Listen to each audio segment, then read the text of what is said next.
Welcome to Watching the Throne. A lyrical analysis of Yay. My name's Chris Lambert. I wanted to say Kanye. My name's Travis Bain, and I mean, maybe we should just follow in Ye's footsteps and change our names. Like I could just become Vis. Vis? Yeah, Oh, wow. Vis. I could make it, a little French or something and make it seem exotic. Oh, wow. I guess I could be La. Just Wait, call I me thought La. you were Lambie Lambert. Lambie Lambert. Could go by Lambo. That was my college nickname. Oh, Lambo. Yeah, but that's too cool. I want to give you an embarrassing nickname. Lammy? Yeah, Lammy. There we go. That Lammy. would do it. That's perfect. I had a friend when I lived in Australia, like studying abroad in Australia, and a bunch of people came back to our place one night after going out, and I had been working on papers, so I had just been like up for 24 hours writing papers that I should have been working on for weeks. I know that life. And I went to bed at like 3 a.m. and they all come crashing back into the apartment, and my friend Brooke opens up my door and is just like, "Baby lamb, where's baby lamb?" Like, and Not emasculating at all. No, not at all. And they turn on the light to the bedroom, and I'm just like under the covers, like blinking as the light is just blinding me, and everybody's standing in the doorway being like, "Oh, baby Lamberts." Like, Wait, were you still working on your papers? I was asleep at that point. Oh. I'd been up for like 24 hours, so it was finally like, no, I can go to bed. I thought you were working on your papers in the dark, and I was like, that can't be good for your eyes. No, but Or possible. I had been the night before. And just like typing at the computer until the very end. But Oh, man. yeah. So then I had like 2 weeks of my roommates just making like baby Lambert jokes. That's fun. I was upset about something, and they're just like, wah, wah, wah. Yeah, well, Where's the pacifier? my last name's Bean, so get over it. Yeah, I remember in one of the in the first year we started talking, I tried making like a Bean like nickname for you, or some kind of like pun off Bean, and you're just like, don't do that. Don't like. I feel like I don't even call anyone else by a nickname because I have PTSD from my own nickname calling. Yeah, as soon as you were kind of like, please, I was just like, oh, I can just imagine. Look, if this is gonna work, we can't do this. Yeah, like I'm an adult now. I am trying not to have. I need to be known by a regular first. Like I know a guy who for forever his name was Mikey. VIS because your last name's because. Wow, I just got TRAVIS. Travissimo. Wow. Okay. Yeah. Okay. You knew a guy. His name, he was Mikey his whole life, and then at some point he's like, I want to be recognized as a grown up. You have to call me Michael, and I understood him instantly. I was like, I will call you Michael from now on. You are Michael. Yes, I recognize your pain and suffering. Oh man. Oh gosh. All right. Well, no nicknames for the title of this song. No. It's just Jesus Lord. You know? Yeah, it would be weird to give this song a nickname. Like, yeah, this song's too important, too heavy, too absolutely crucial to the understanding of this album to mess around and lighten it at all. Like, this song deserves our full, undivided attention. And right now, I'm calling the jokes have to stop. No more jokes this episode, Chris. All right, serious face. Yeah, It's this song.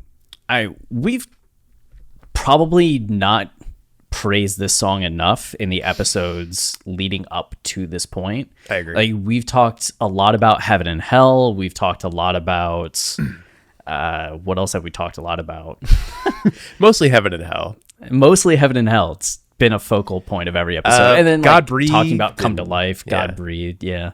But this song really is the core of the album, I think. Everything spins off of this song. Totally. The grief, the pain, everything relating to street life and the consequences of that life, the trying to get away from that life, like religion, faith and fear and longing and personal like grief and personal suffering and personal doubt And then as well as the flip side of all of those things, like finding confidence, finding assurance, finding a better way forward.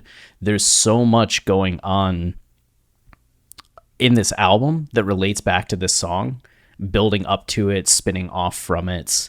It really is the sun in the center of this universe, with all the rest of the planets kind of spinning around it. And to that end, you really do have a very interesting conversation between Ye's verse and Larry Hoover Jr.'s verse in terms of almost like fiction and nonfiction, and being able to hear what Ye's saying on his verse and then put it into context of what Larry Hoover Jr. is and isn't saying in his verse in terms of the pain that he has felt and the idea of his dad being a byproduct of the same environment that Ye describes on the song. And then as well as when you have a grasp of what Larry Hoover Jr. is talking about, being able to put that back into terms of what Ye is saying on this verse and how it illustrates a lot of that emotion. There's just a really nice back and forth between those two without being so obvious about, see what I'm doing in terms of paying off on what Larry Hoover Jr. says, or how he pays off on what I said in my verse. It's just, they're both put on the same song, and you can see the relationship between what each is saying, even though they're not saying the exact same thing. They are. With Jay Electronica just kind of in the middle of that.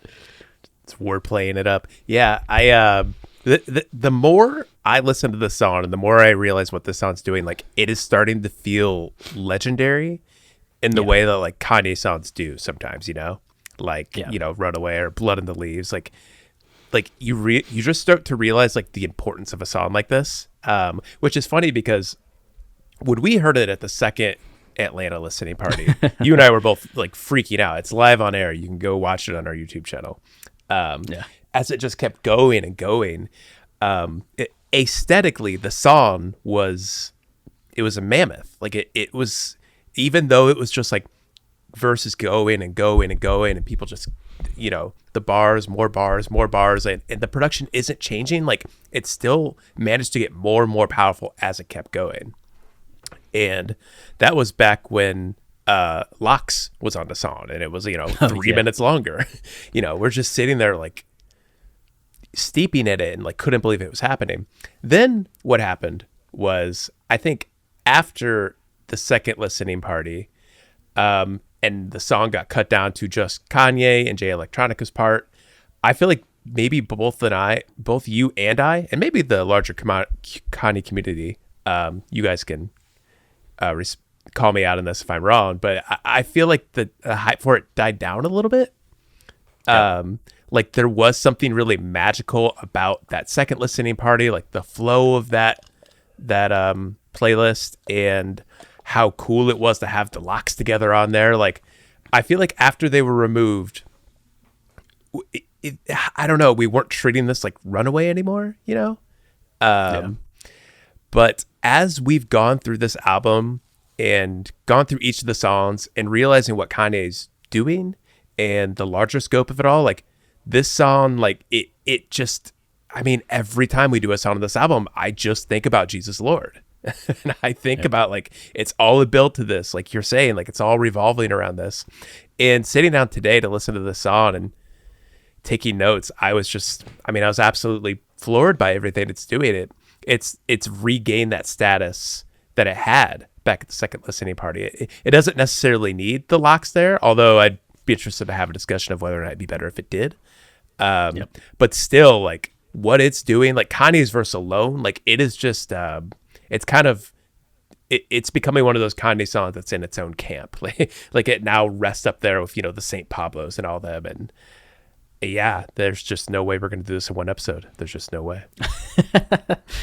Too much to get into. And yeah, it is interesting because I feel like Off the Grid's additions really elevated Off the Grid in terms of the amount of focus that song was getting. And it is, I think, a better song in the traditional sense of just having the catchiness and the rhythmic flow to it. And then you have Come to Life, which has gotten a lot of focus and attention too. As people are just like, that's the best song in the album. This is like compared to Runaway. Yeah. And you're just like, no, I mean, yes, Come to Life is like, It's great. great, but Jesus Lord is the epic of this album.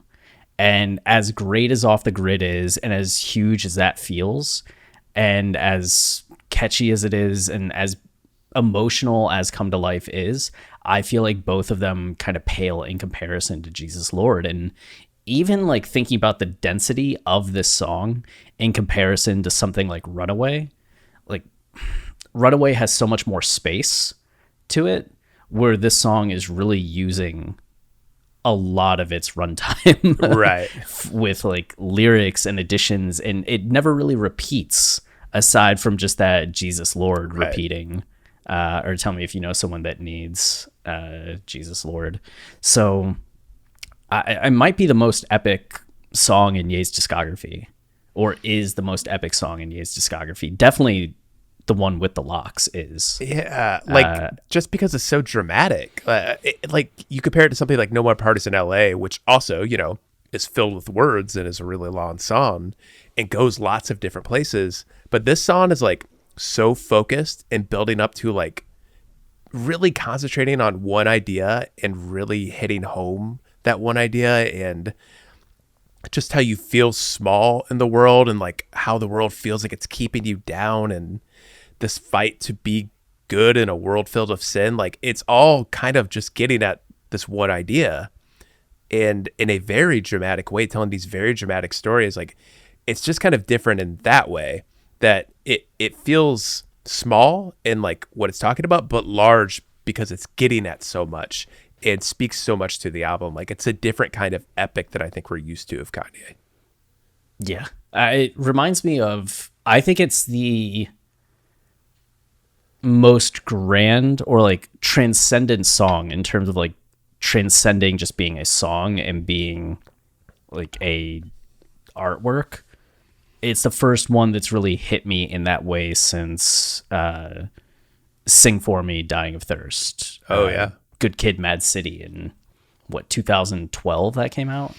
Similar, there's, a ton of bars in that song. So many bars. Like all the bars in the world, right? And that it's like a 9-minute song that really goes places and yada yada, all of that, man. But I've just been very impressed going back to the song. And every time I listen to the album, it's a highlight, but there's just something when we're starting to finally do the lyrical analysis and starting to view it in that way and get into the line by line of it all, where songs really like make or break themselves. And this one I think has just solidified in terms of being like, that's special. It just it's just so emotional, and I don't know, and it's got a Baby Boy reference. I mean, man, it's just doing everything it can to win me over. Yeah, we have some tabs open for this one. And then in terms of the album, if you haven't been following our season-long narrative analysis or explanation of Donda, at this point, Jesus Lord, track number 17 of 23. So we're getting closer to the end. This is really like the start of what we consider Act 2. Act 1 being Donda chant through Heaven and Hell. And then Act 2 being Donda through No Child Left Behind. And having this first part be the portion that is a little more conflicted, a lot more conflicted in terms of just highs and lows and the presence of the devil, right, on the album, and this sense that you are in a state of conflict, or as Ye starts the album off with, jail, and what that means emotionally, physically, mentally, in terms of your relationship with people and society, and the ways that he starts exploring that idea of jail over the rest of the songs, from God Breathed through essentially Believe What I Say.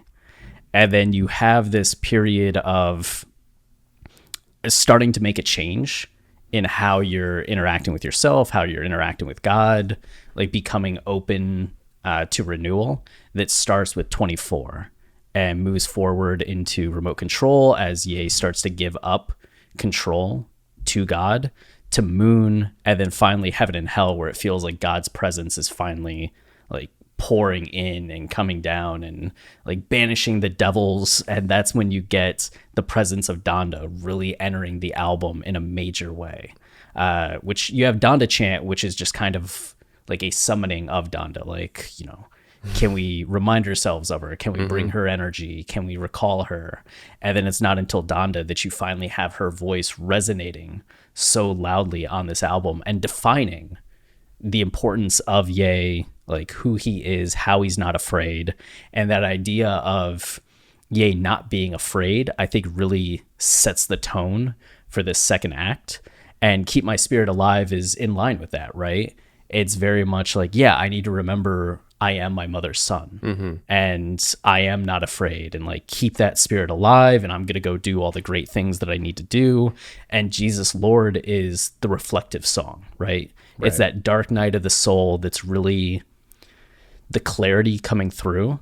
Now that you finally had some of this breakthrough, you've had this reawakening of who you are and who you want to be, you're able to look back on who you had been and realize all the things that have been bothering you, all the things that have gone wrong, and really start to set the tone for moving forward, which is why the very next song is New Again, right? So just to go from that idea of keeping my spirit alive to Jesus Lord, which really feels like this total purification in some ways, to New Again, which is the payoff on that purification. It's just what a trio of songs starting the second act that then lead into a lot more of the empowering television, Lord I Need You, Pure Souls, and Come to Life, and concluding then with No Child Left Behind. Yeah, and I think like a key thing to remember here is like the album ends with No Child Left Behind, and everything the album does to get to that point and all the meaning that carries. Because like we're getting ready to talk about Jesus Lord, which is a song where in the second half of Kanye's verse, he starts talking about this family who the son, the brother in the family dies, and the older brother goes looking for revenge, and the younger sister can't deal with it, and the mom becomes addicted to drugs. And it's this idea of like what pain, violence, oppression, just how your lowered status in society can lead to something so tragic like this.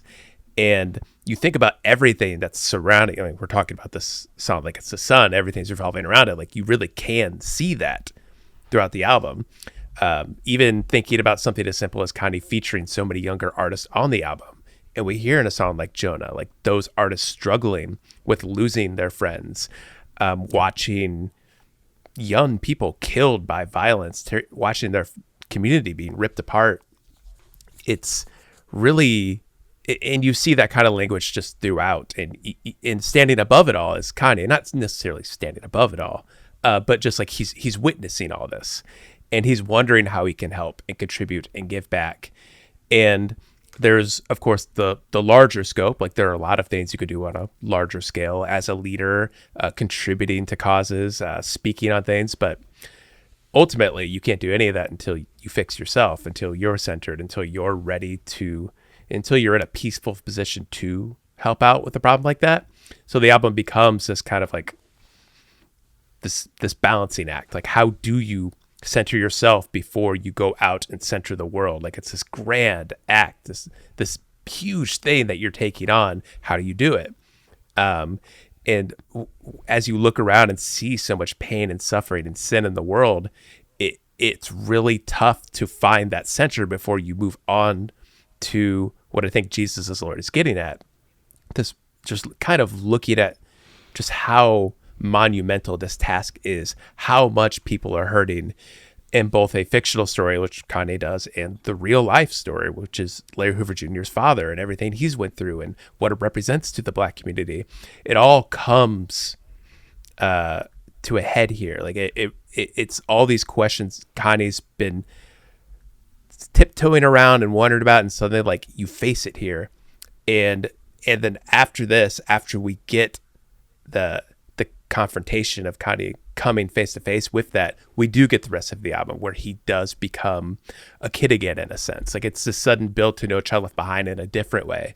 Like, you think about all of those different ways we're building the No Child Left Behind, you know, the socio-political stuff, the personal stuff, like it all just like builds towards that. And Jesus Lord is this moment where it's the heaviest it gets. Like it for everything from it's before and after Jesus Lord.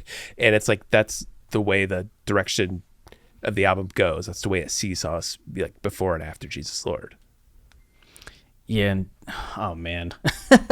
Yeah. Very well said on all of that. And the payoffs in terms of, like, you have a song like Jonah, as you're describing, where you have Vori and Little Durk just talking about the pain of what they've dealt with, like growing up in the environments that they grew up in. And you see how Vori is trying to get away from it.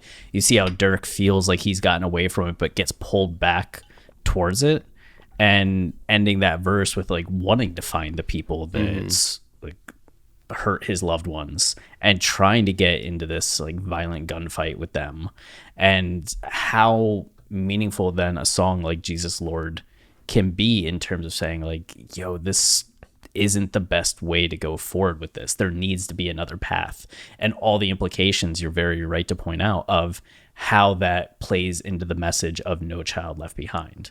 Like, we can't leave kids feeling like this is the only option that they have, or that this is the best option for them to do, and that there has to be a better way and a better direction, which seems to be a lot of what Ye is focused on, not just in music at this point, but in general. Like, the last 2 Sunday services that he's done have featured children's choirs, and the kids are specifically singing Jesus Lord, which they're not doing the verses, right? But it's they're doing just like, tell me if you know someone that needs, and then all the kids are like, Jesus, right, Lord, which is really adorable and cute. But there's like a deeper message to that in terms of it being kids that are singing this song, and the implications of that, and the implications of No Child Left Behind. It's just, man, who else is doing shit like this? Like, is there any artist that's... It's funny because Kanye's been doing it, I would say, for a while now. Like, maybe not always consciously, but it has been this build towards letting go of the ego. And then we saw in Ye, as we saw in Ghost Town, like, he introduces now this idea of like becoming a kid again, and what that means to be reborn, to just restart your life in this world. Like, you become the definer of that life, and what direction it's going, and what your community is going to look like. Like, there's just so much more to that idea of becoming again, of baptism, of washing yourself and becoming anew. There's just so much there from a personal standpoint. But yeah, you're right. Like, the way Kanye's playing this idea of children, and how children exist both, you know, as young kids and just like people being born again anew. Like, that is so interesting, the way he's handling all that, especially with the Sunday service choir, which is, you know, he's transitioned to just doing gospel albums. It's all become part of this bigger approach. Like, now he's added in religion and God into it. Like, it's I don't know, it's gaining so much more clarity album by album, and through the things he's talking about in interviews, and now the Sunday service choir. I mean, yeah, you're right. He's on another level. It really is. And I mean, you just mentioning Ye, the album, right? Yeah. It has me thinking about how much Donda pays off. And I feel like we talked about this before, but the payoff on Ye, Kids See Ghosts, and Jesus is King, which all felt like experimental projects. Like, they're tests, they're him feeling out something, like a new direction he's going. And you really get the dichotomy, right? Like, the bipolar approach, the beauty and the darkness that somebody has within them. And then Kids See Ghosts, you have him wrestling with his ghosts, his demons, and really saying that I rely on my faith in God at this point in order to move forward and keep going.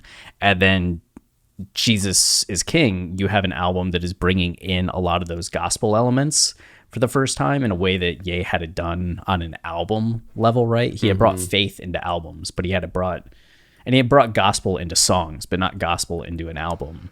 And now you're just seeing Donda pay off on all of that. Like the beauty and the darkness are all there. Like the personal demons and that like devil and angel dichotomy, like devil and God dichotomy from Kids See Ghosts, that internal struggle is there. And then the gospel, like the faith aspect, and like finding your faith, defining your faith, figuring out how you need to live by faith. Donda is the perfect amalgamation of all three of those albums. Yeah. And ultimately Kanye figuring out like what that means to him and who he is now. Like, again, No Child Left Behind. Like, what are you reborn into as a result of all this in this big long journey? Yeah. We know he loves iterating, right? You can almost see like Ye as listening party 1, Kids See Ghosts as listening party 2, Jesus is King as listening party 3, and then Donda as the album release. Sure, yeah. All right. Well then, Jesus Lord. Let's do this.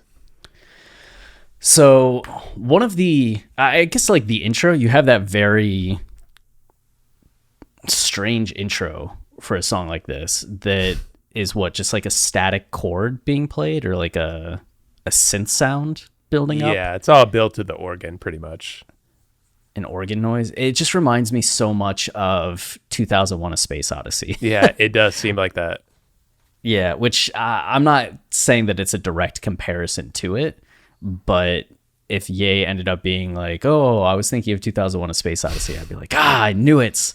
But just at the beginning of that movie, there's a really long pause, and then you kind of hear this note that starts rising up. It's a little off-putting. It's a little sinister. You don't know what the energy is, and then it finally transitions into, what's the big song? Like, dun dun dun. I forget the dun dun dun dun dun dun dun dun dun. The intro music for Ric Flair. That's how we all think of it. Yeah. But you kind of have like something. 2001's such an epic movie. To have something that's similar to that, even if unconscious or unintended, it's very similar. It sets a tone of epicness for Jesus Lord. And then we get Ye starting the song off with that, tell me if you know someone that needs, which I had a writing instructor who kept drilling into my brain over and over again that you don't use that when referring to a person in that way. It's supposed to be who. So I get bothered every time because you can say that, but you should say, tell me if you know someone who needs. Yeah, but this is music. Like, I think who would sound weird. Like the flow is a little better with that. Yep. It sounds better with the that. Yeah. Yep. Agreed. But I still hear my Wayne Johnson every time being like, who? And I'm like, yes, Wayne, I know. But tell me if you know someone that needs Jesus Lord. It's starting to get at not just the internal, right? I feel like if this was on Kids See Ghost or Ye or even Jesus is King, it would be something like, I need to let you know that I need Jesus Lord kind of thing. It's something a little more self-focused, where here it is outward, right? Even if the verse tends to be more self-focused, it's like this idea that, okay, there are people in this world that need Jesus. And I know I do. I know you do. Like, tell me someone that needs. And it's almost like asking someone to say, like, me. Like, it's me. I need, like, you know, do you know someone that needs Jesus? Yeah, I do. It's me. I do. And this guy over here. And this girl over here.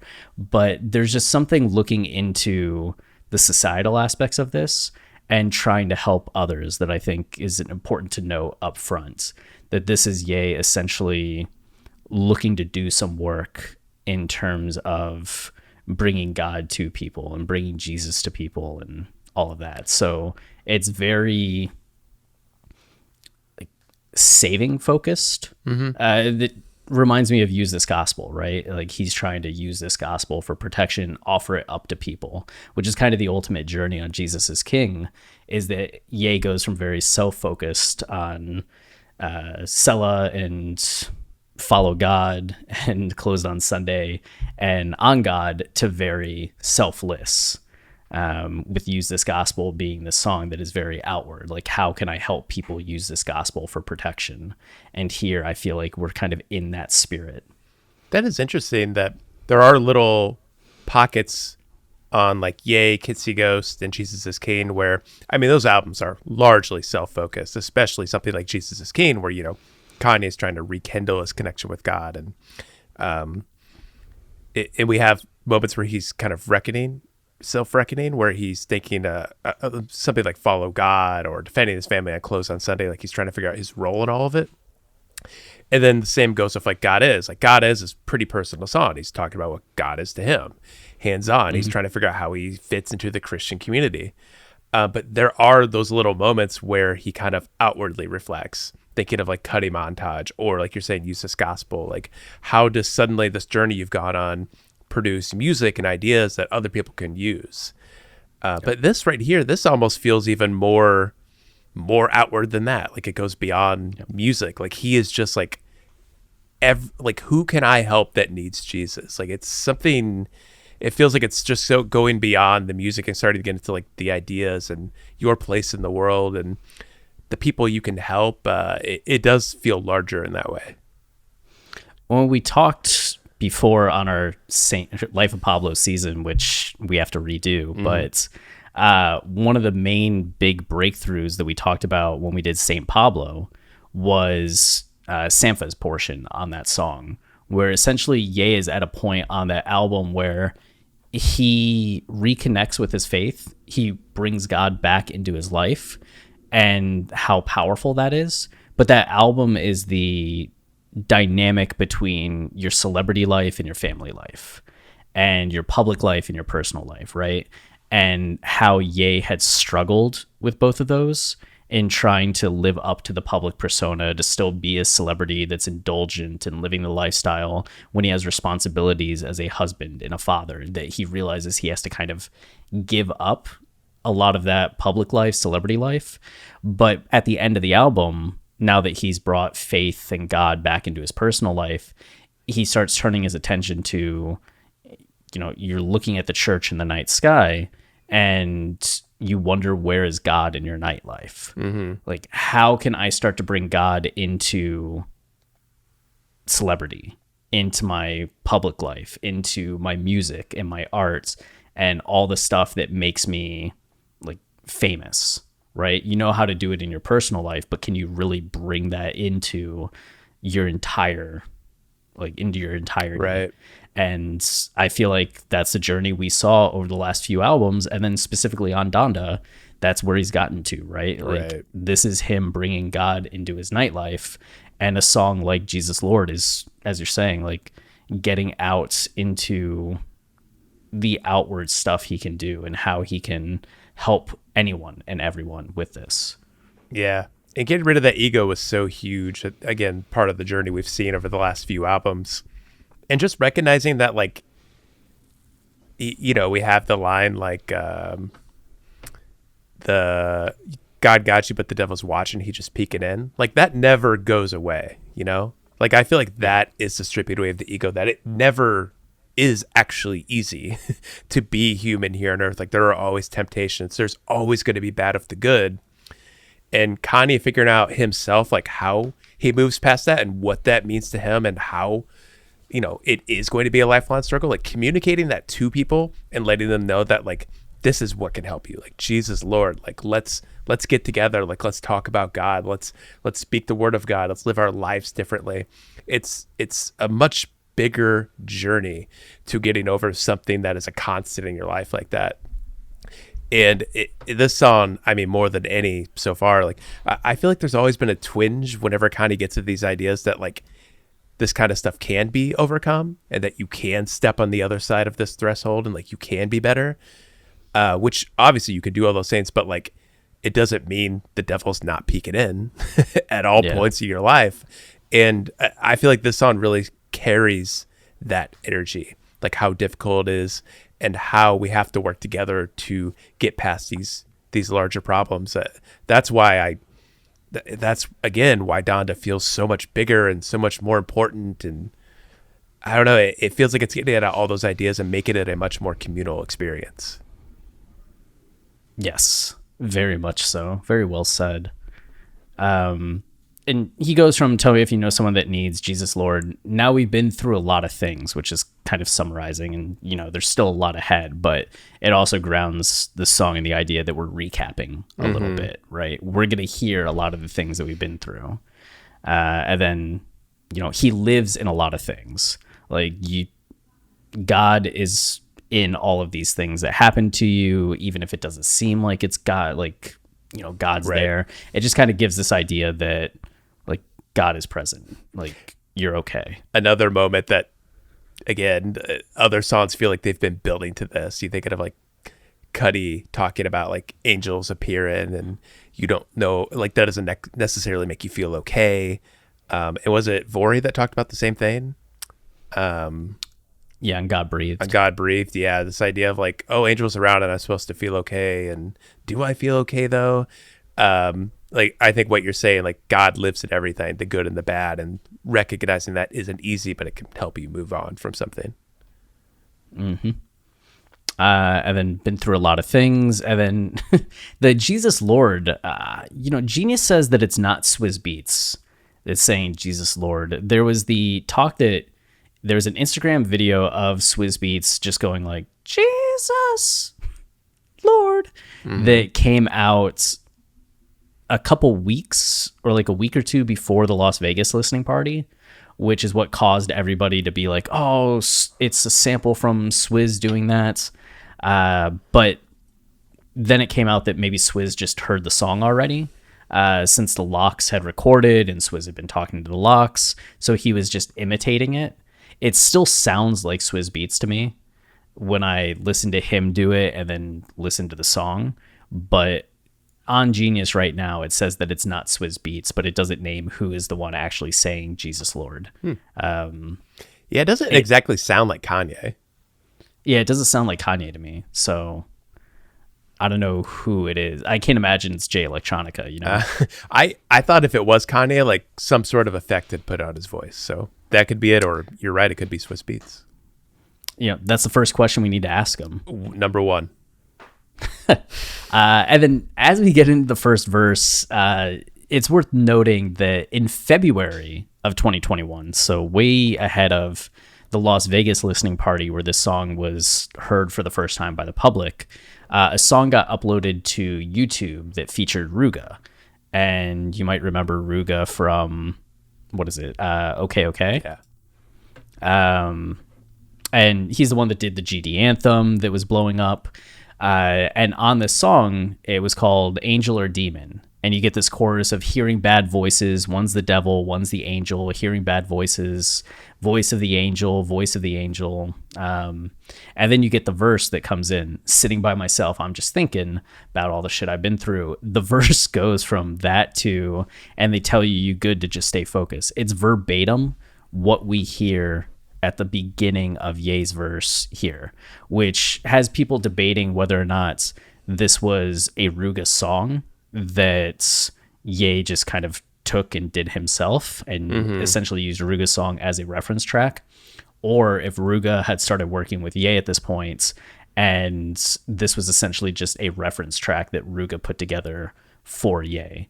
It's similar to there being a few reference tracks for All Day, right? There was one that featured Sci-Hi, one that featured Kendrick Lamar, and you're hearing these different artists do their version of how they would rap the bars, which is something that's like more common than you'd maybe expect in the hip hop world. And often people think that a reference track means that the artist wrote those lines. Like whoever's doing the reference track wrote those lines for the artist, which isn't always the case. So it might be that Ruga is the one that actually wrote the beginning of this verse and Ye just used it for the song. It might be that Ye gave Ruga the lyrics, and Ruga did his version of it for Ye to use as a reference. It's potential that Ye already had something down, and Ruga wrote his version of it, and Ye ended up using like a mixture of it. Yeah. That, or just like it's a violent crime scenario where someone like writes all these words that like seem to like strikingly pertain to the rest of the album, and like like it's almost like Kanye like had these lyrics and like decided to write songs that were in this vein that would like build to this and played on ideas in the song. At the very least, the rest of the verse seems very Kanye after that. Like he goes from those lines from Ruga to talking about his mom to painting this story of pain and suffering, which we saw him do in Cutty Montage. Like it all fits together so well that even if he didn't write it, like it all feels of one in a way in both the song and the album. That, God, you have to think Kanye at least had a hand in like what the lyrics were going to be. I don't know. It just seems like it's too fitting for it to not be that way. Yeah. And, you know, someone might point to Jonah as like Jonah was a song that Vori had initially done. Right. That Ye kind of was like, hey, let's put it on my album. But Ye didn't take anything from, like, none of Ye's lines on that song were Vori's like original lyrics kind of thing, right? And then we do have precedents, as you mentioned, Violent Crimes. That was a song that Ye actually ended up only writing 2 or 3 lines, he said.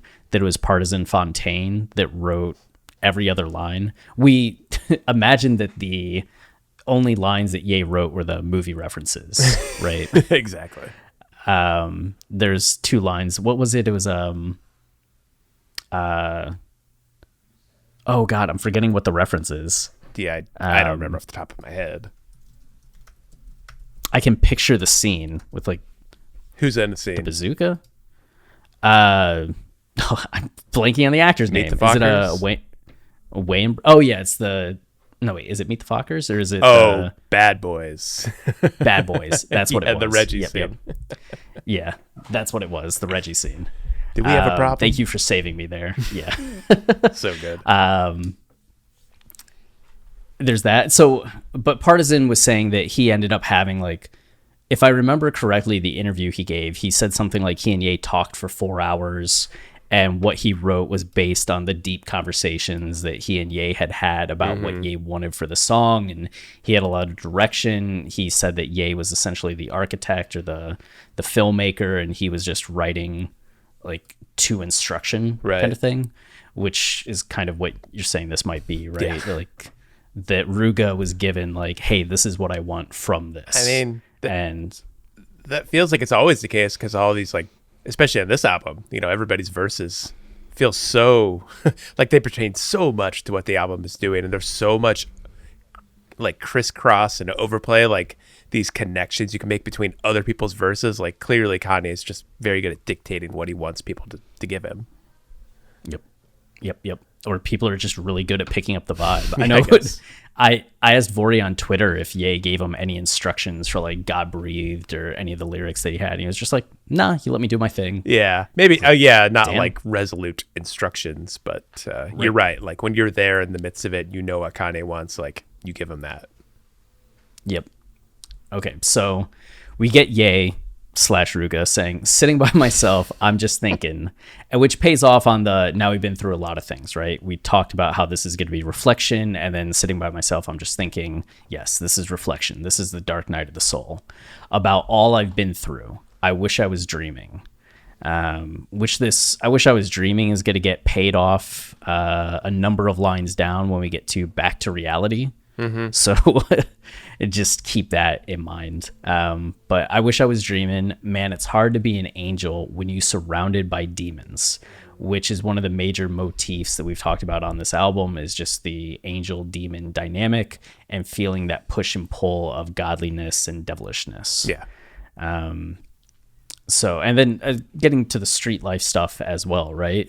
Like, it's hard to do what Vori did. It's hard to do what Lil Durk did when so many people around you are going down darker paths, which is something that Ye talked about as well.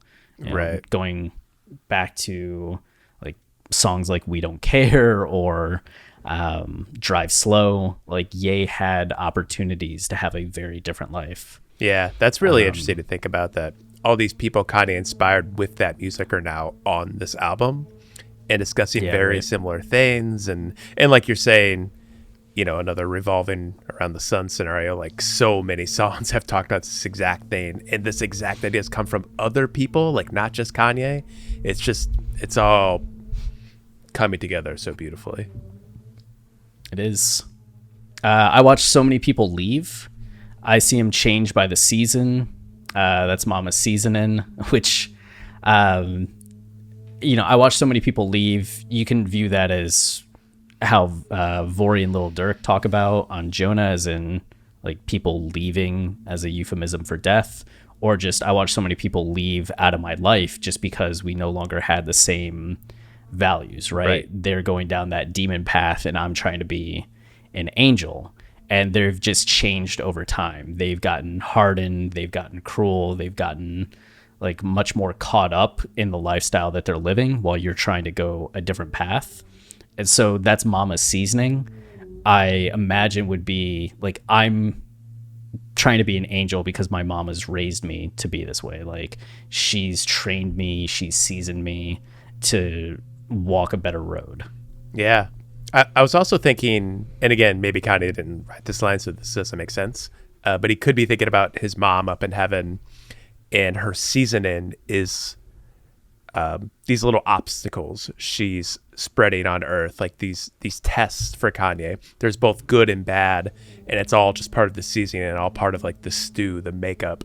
And these are all things you have to face and ultimately overcome if you're going to come out the other side a better man and ready, to go to heaven. Yeah, that idea of like divine training, or like training from a divine place, like the obstacles that God puts in your path kind of thing. Yes. And we talked about how on 24, on Keep My Spirit Alive, is that it? Maybe. That there was, or Donda, on Donda, that there was a big connection between just faith and how Kanye views heaven and God with his mom at this point, which would be why you're viewing that Mama's seasoning as something coming from like the divine space. Yeah. Yep. So God got you, the devil watching, he just peeking in. So yeah, you're seeing people change, like you're staying strong due to like your upbringing and love from this parents. And in this case from Ye, we know that his mom's passed. So it's just a little sadder in that way too. But God got you would also be like your mom still has you as well, going along with what you're saying about this connection of Donda and heaven. And then the devil's watching, he just peeking in. Yeah, I mean, we've talked about this line already, but this reiterates something that Ye has mentioned a few times, that you don't necessarily defeat the devil. You don't kick it to the curb and it's gone for good, right? It's not Bowser at the end of Mario that's like down in the lava now. It's just a presence that's always there and ready to pull you back down a darker path, and which is fitting in heaven and hell too, right? Heaven and hell is so triumphant, but it's not that you're exorcising the devil, it's not you're getting rid of him, it's just you're making the devil prey. Like you're keeping it at bay for a little while, as you go on and do better things. But yeah, there's no defeat. He just peeking in. I know I made a promise that I'd never let the Reaper in. Ooh, which, like, what a pairing, right? So you have the devil that's just like peeking in, ready for an opening, watching, biding time, and the implications of that, you don't need to expound upon, but he does by taking it to that next spot of like, I made a promise that I'd never let the Reaper in. It's not just about the devil like causing you to act poorly. It's about the devil like causing you to get closer to death, to dying, to like taking your own life. Exactly. Like he talks about suicidal thoughts later, and that to me is what this line is saying. Like you let the Reaper in by like confronting death, like bringing death to the front door. You don't have to do that, but when things get so hard and you feel like you have no other option, you let the Reaper in. Yeah. Which makes me also think of vampires, how vampires traditionally can't just come into your home. You have to invite them in Yeah. So yeah, Although in Twilight they break that rule. they do. Do they like do a pun off of it? Does she say something like, "Don't I have to invite you in?" And he's just like, "No, God, I hope that's they not." do. I've seen the movie several times and I don't remember that, but I hope I missed it and it's in there.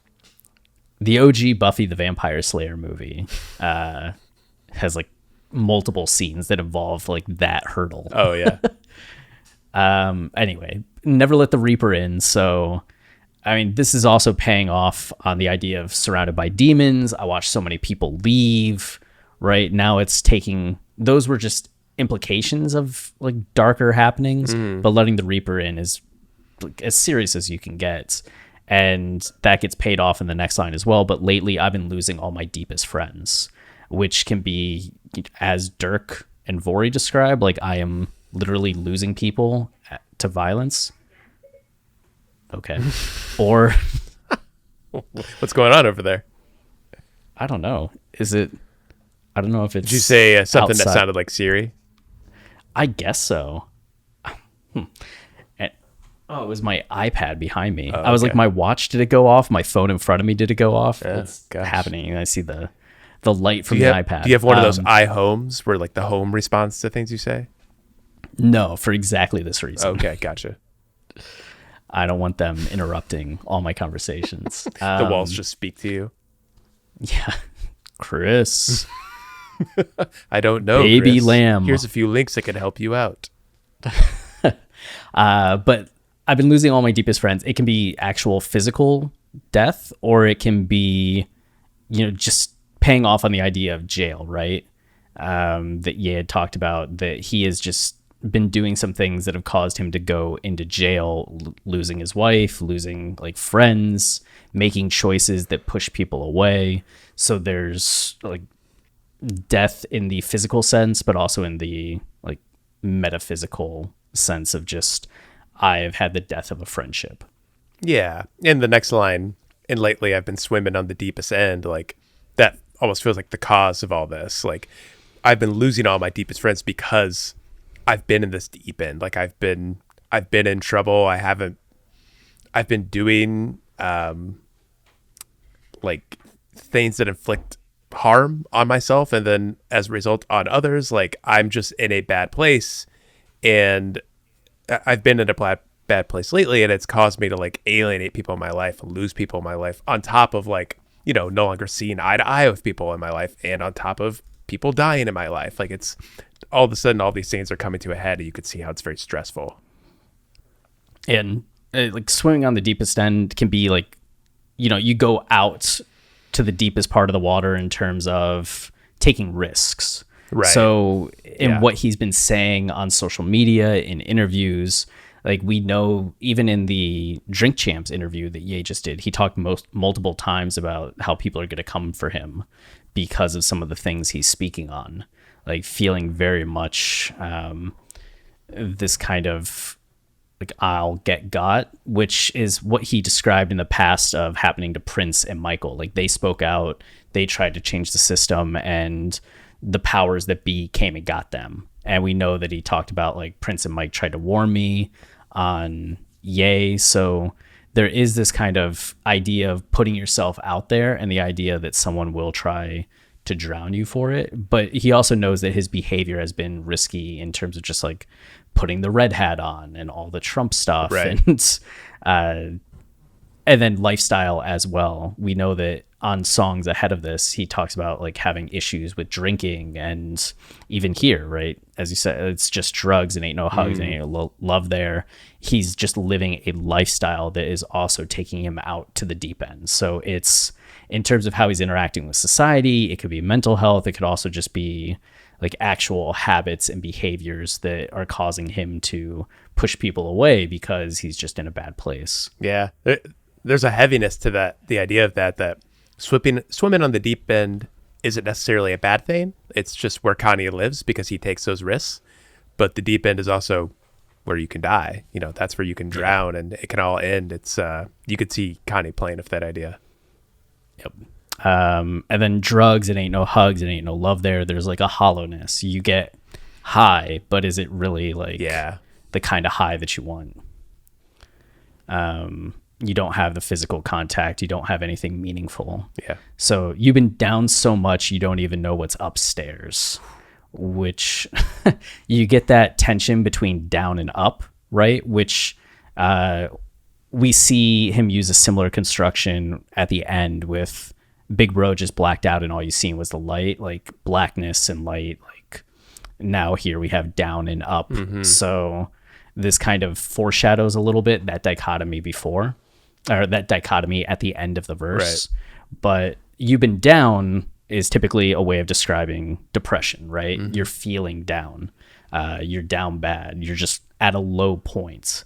And it can be emotional, but it can also be like where you're at in terms of just your life. Like you're down in terms of your career prospects, your relationship, all of that stuff, which is causing you to feel emotionally down. So much you don't even know what's upstairs. And you kind of just get the idea of somebody that's been down, like they stay on the ground floor and they don't know what's going up. There's going on above them. There's that obliviousness that's there. But at this point, it kind of reads back to you've been down for so long, you're not even aware of God anymore, or heaven.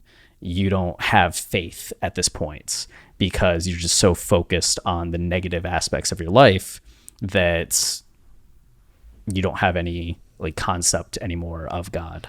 Yeah, and upstairs doesn't even just have to be God. I mean, obviously that's implied here because of everything else he's talking about in the song. He's saying Jesus Lord over and over, and the line's coming up. But just the idea that like you've been down so much, like you're in the basement or something, and you haven't even gone upstairs to where like everyone else is and where, you know, the world is. It could be getting at that too.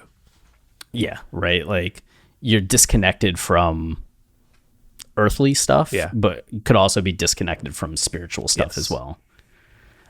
Which is then gets into the next line. Suicidal thoughts got you wondering what's up there. So, I mean, that kind of goes more for what you're saying, right? Right. Like about the world aspect, because what's up there implies, you know, what is in heaven? What is the afterlife like?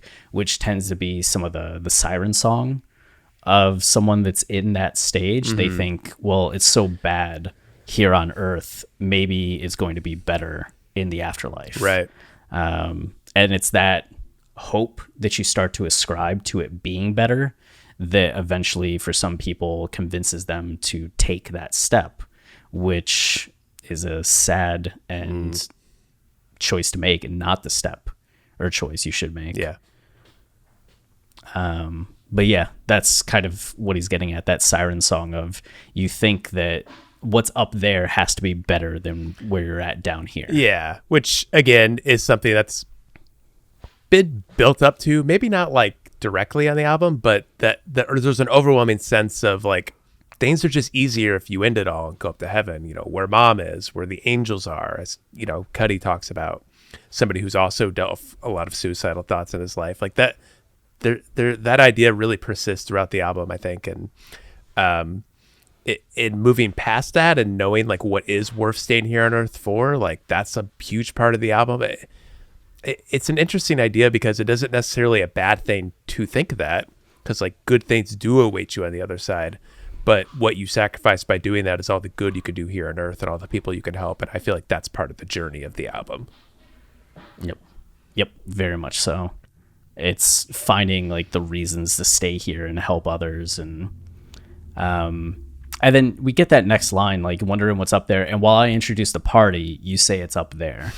It's this line kind of throws both for a second, but I believe what it's saying is that while you introduce the party, right, you're having a party, you're at the party, or you're just kind of, it's a metaphor for like being the celebrity that's like grounded on earth and going to do something that's very much like superficially fun on earth. You have that whisper of like, no, you know, the party's not on earth, the party's up there. Like the true party's up in heaven, which is just that it's an example of how the suicidal thoughts got you wondering what's up there. It's like you're at a party here, but you think the party up there has to be better. That's where the real party is. Yeah, and the next line lends weight to that. Too many pills, so much potion, so much pain, too many emotions. Waiter had the line about it's just drugs, it ain't no hugs, it ain't no love there.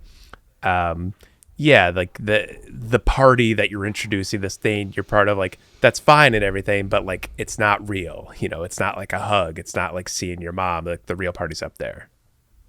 It makes me think about the "We Were Once a Fairy Tale" video for "See You in My Nightmares," where Ye is at a club and his song is playing over the speakers, and he keeps going up to women being like, "That's my song, that's my song," and trying to flirt with these women.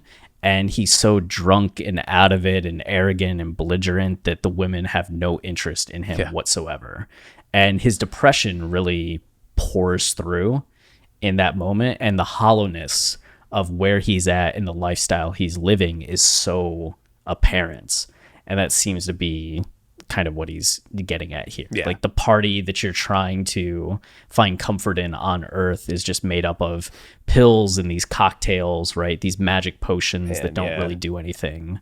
Like you're just filled with pain and emotions because this isn't the right choices. Yeah, you really realize how much, thinking about that video, how much of Kanye's career has been a build to that idea. Like just how empty fame can be, and like where, you know, becoming like what it means to become a husband and a father, and now like as somebody that your mom can be proud of. Like there's just so many more important things Kanye has had to work towards in his life. And then he follows that up with, "And everything that you do good, it just go unnoticed." So it's like you feel very unseen. Like you try to do good things in this world and nobody points them out, which kind of goes back to what he's saying. I've been swimming on the deepest end, right? Like you're putting yourself out there and you get a lot of criticism for the things that you don't do right or some of the things that you say. But when you do good, you're not getting any of the credit. You're not getting that pointed out. And that's a line that feels very specific to Ye in that sense of only getting all of the criticism, but never the praise. Right. And then Genius has it written, "Did he tell you that you good and just stay focused?" as the next line. But if you look at the Angel or Demon lyrics, it's too many pills, so much pain, too many emotions. You don't get the potion line in there. And everything you do good, it just goes unnoticed. And they tell you good to just stay focused. I'm pretty sure when I listened to that, it just go unnoticed. Then they tell you that you good and just stay focused. Yeah. Rather than did he. It's just like, then they. Like very quick, where you can kind of hear the T as a D, but I'm pretty sure it's then they tell you that you good and just stay focused. So it's like people don't notice the good that you're doing, but they tell you you're good and just to keep doing what you're doing, which kind of feels like it's all getting at that idea. Yeah. Yeah. There's this falseness to things.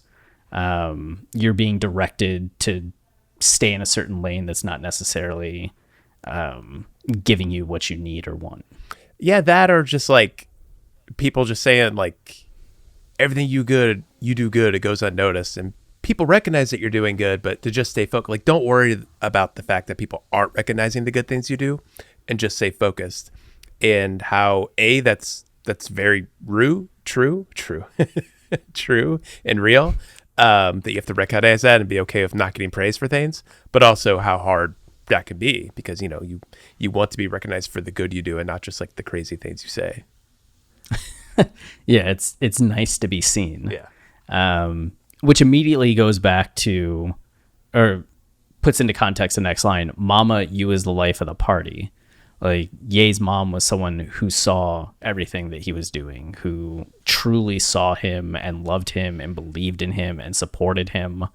And so you're having these people that don't love you, that don't hug you, that don't notice the good that you do. You feel very unloved and unseen. So it makes sense that he goes back to his mom and says, "You is the life of the party." Like there's this party here on earth where I feel very like lost, and you were the life of that party. You were the one that made that party like worthwhile, which is really sad.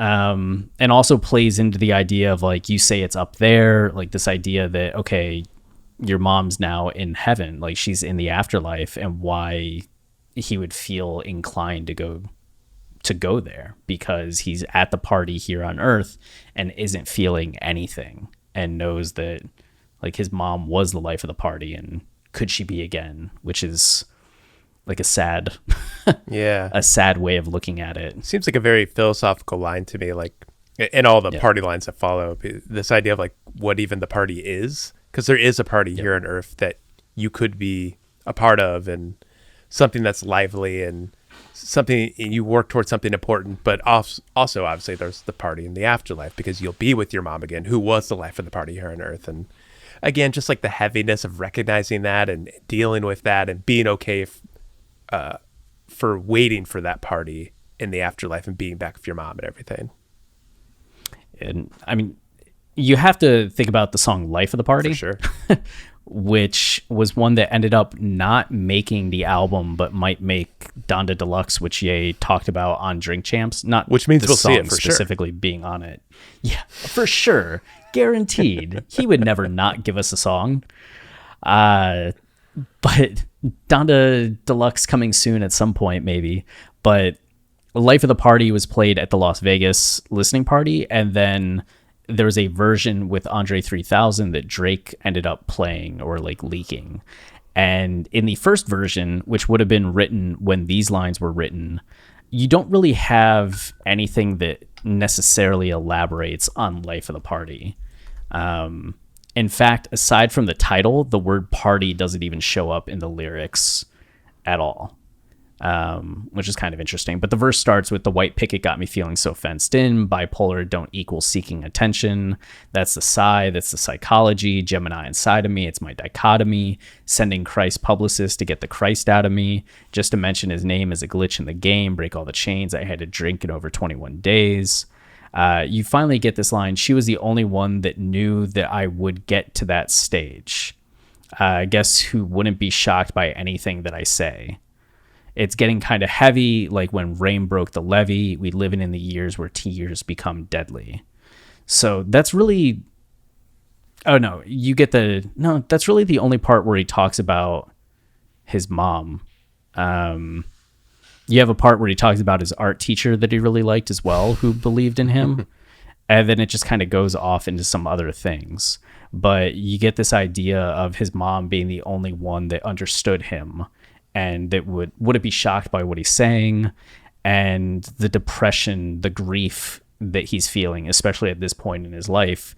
The tears become deadly because the grief is just starting to build up, and you get that idea of some of those suicidal thoughts that he mentions a bit more specifically and gets into on Jesus Lord. He just kind of hints at in the briefest way on that initial Life of the Party demo. And then on the remix that has Andre 3000 and has the Drake diss verse, Kanye starts the verse with, "Mama, your son in the red hat had suffered setbacks. Should it have said that?" Which kind of like the deep end, right? Mm-hmm. Had made everyone mad. He made 808s, so he's everyone's dad. No, he never gets sad. Hotel rooms by the shore. Close my eyes, I can see more. Nobody punking me. Nobody pressure me. Nobody gangster me. And then it just kind of goes off into other things that doesn't really get back to his mom.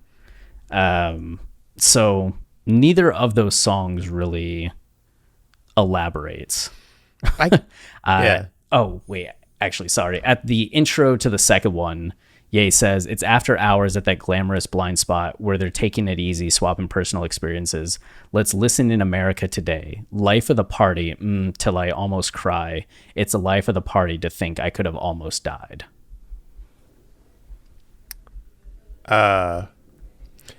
Yeah. Do you have any those particular lines? Like, it's the life of the party to think I could have almost died. What do you think that?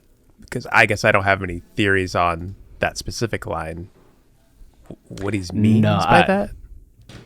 No, it's the life of the party to think I could have, like, I mean, the life of the party is usually like the person that's the driving force, the most energy, right? They're kind of keeping the energy level up at the party. Like, everybody wants to be around them, to talk to them. So it's the life of the party to think I could have almost died.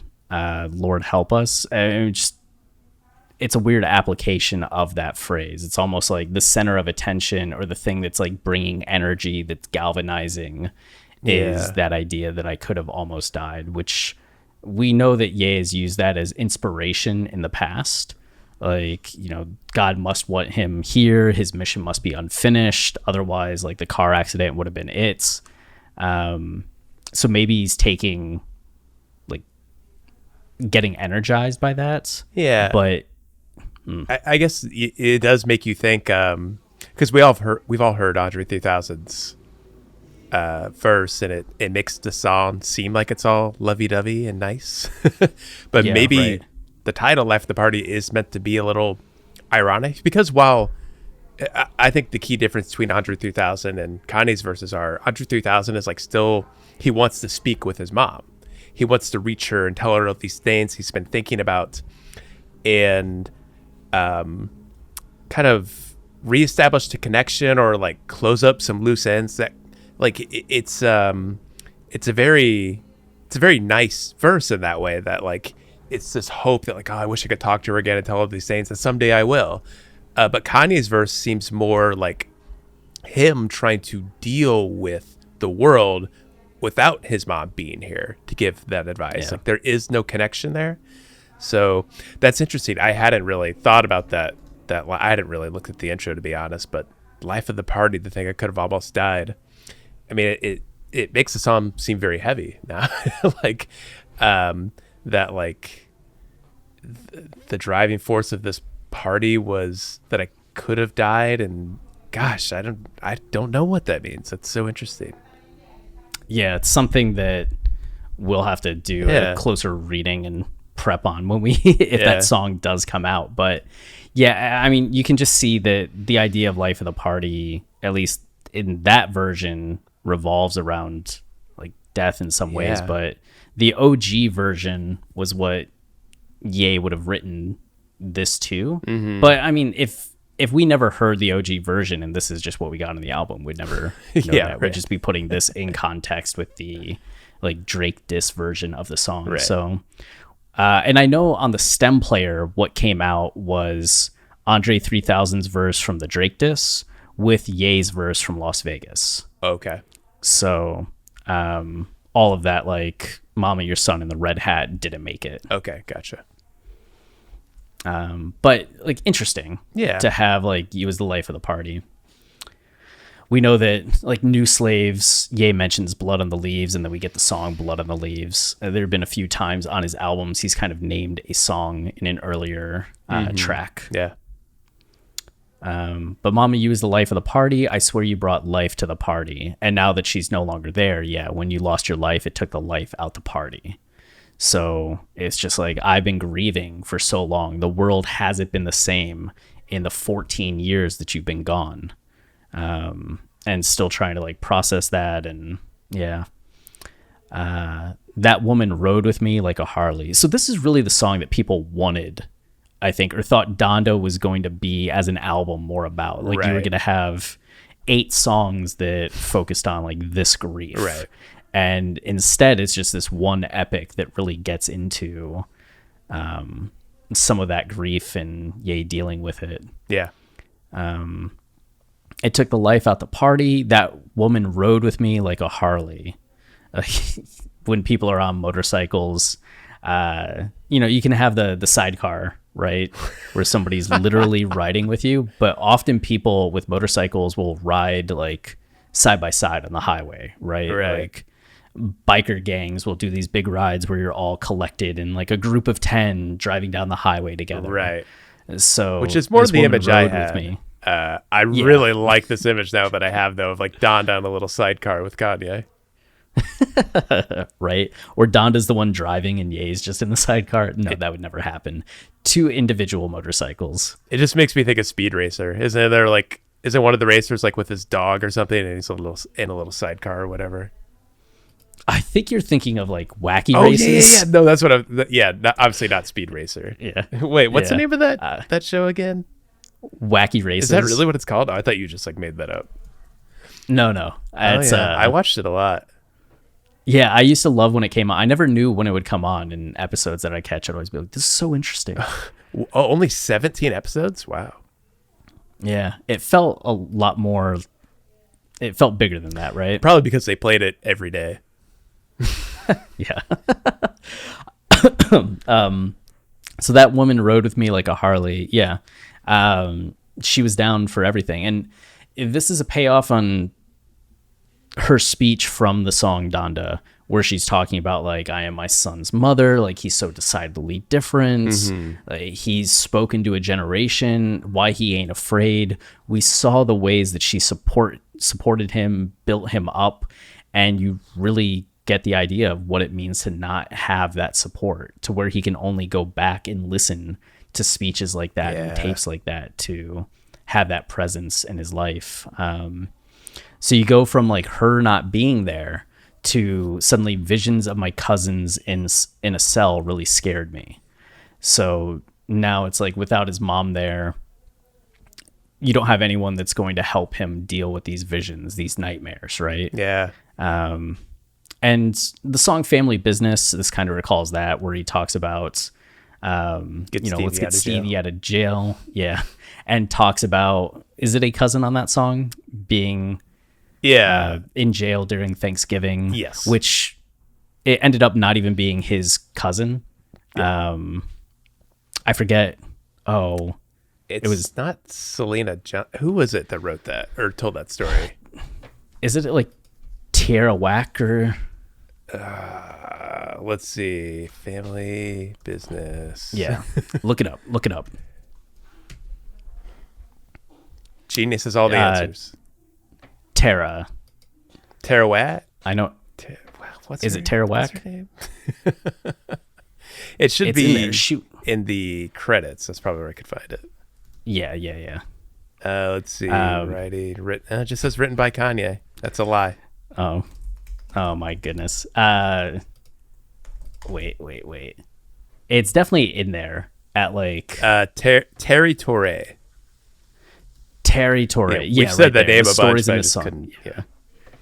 Terry Torre. Yeah. Tara Whack is someone else that we've talked about in another song. But yeah, so Ye, being an only child, didn't have a lot of family stories, especially with his family being out of state for the most part. Mm-hmm. So it was Terry Torre. It sounds like territory. Let's just call her Territory. Yeah, territory. That's provided a lot of the details for this song. But we view Family Business as kind of metaphoric for Ye essentially saying, like, I'm joining the rap family and I know how to like support the people of the family and like keep quiet, and like I hear the stories, like, you know, I'm gonna be part of this family and I'll be good. Yeah, right. But yeah, this idea that Ye is just saying, visions of my cousins in a cell really scarred me. So even if that wasn't his exact cousin on Family Business, it's just like the idea that his family could be arrested, like, or have these things happen to them, like, scared him. Yeah. Moving to the hood was like signing up for the army, which, yeah, he's talked a bit about like Chicago being like Iraq and making comparisons between like the number of people who died in Chicago to the number of people who died in the Middle East in like the military. So yeah, it's just saying like, this is really intense and you can get recruited into a gang, right? There's guns, there's violence, like you have to know the rules of engagements, all this stuff. So, because they've been killing guys since guys was watching Barney, and it's just like, yeah, kids die like in the streets. It's crazy. And ever since I was a kid, people around me have been dying. Exactly. Yeah. So, it's like both kids dying and just like you being a kid, like something is the most innocent image, like watching Barney while outside, like people are dying. It's crazy. Yeah. Yeah. And like people close to you, right? Mm-hmm. Like family, friends that are like family, like all these people, like you're seeing them get swept up in either the system or in the afterlife. Yeah, right. shocking. So you want dreams to come true, but I have nightmares. Ooh. Ooh. And this also pays off on earlier where him saying, I wish I was dreaming. And he's like, I had dreams, but I had like nightmares from what I lived through, which sounds like what Vori and Little Dirk were describing on Jonah. Yeah, it's like you're not even allowed to have dreams. Like you hear all this talk of like your dreams coming true and all blah, blah, blah. But like, how can you even think about the future and your dreams coming true when like everything around you is such a nightmare? Yeah, you can't focus on the future because you're reliving the past, which is almost what Ye was getting at in the Drink Champs interview, where he talked about not liking Black History Month and wanting Black Future Month. Sure. It's like if you spend so much time focusing on the history, you're not looking ahead. And it's kind of here. You can't dream of the future if you're reliving nightmares of the past. Because if that come to life, then I might not be here, right here, which this is the second time we've had come to life mentioned, right? We had it earlier, like God breathed, hinted at it, and then Praise God talks about like coming back to life out of the graveyard of all things, which at the time we took in terms of the euphemism of being like canceled or put in jail by society in some ways, and you're clawing your way back to life or praising your way back to life. But here it's like a lot more literal, right? Like if these nightmares come to life, like it's your dreams at this point are just these visions of death and dying and the worst possible scenario. And if that's what comes to life, like you wouldn't be here. Jeez. Been in the dark so long, don't know if the light here. Ooh.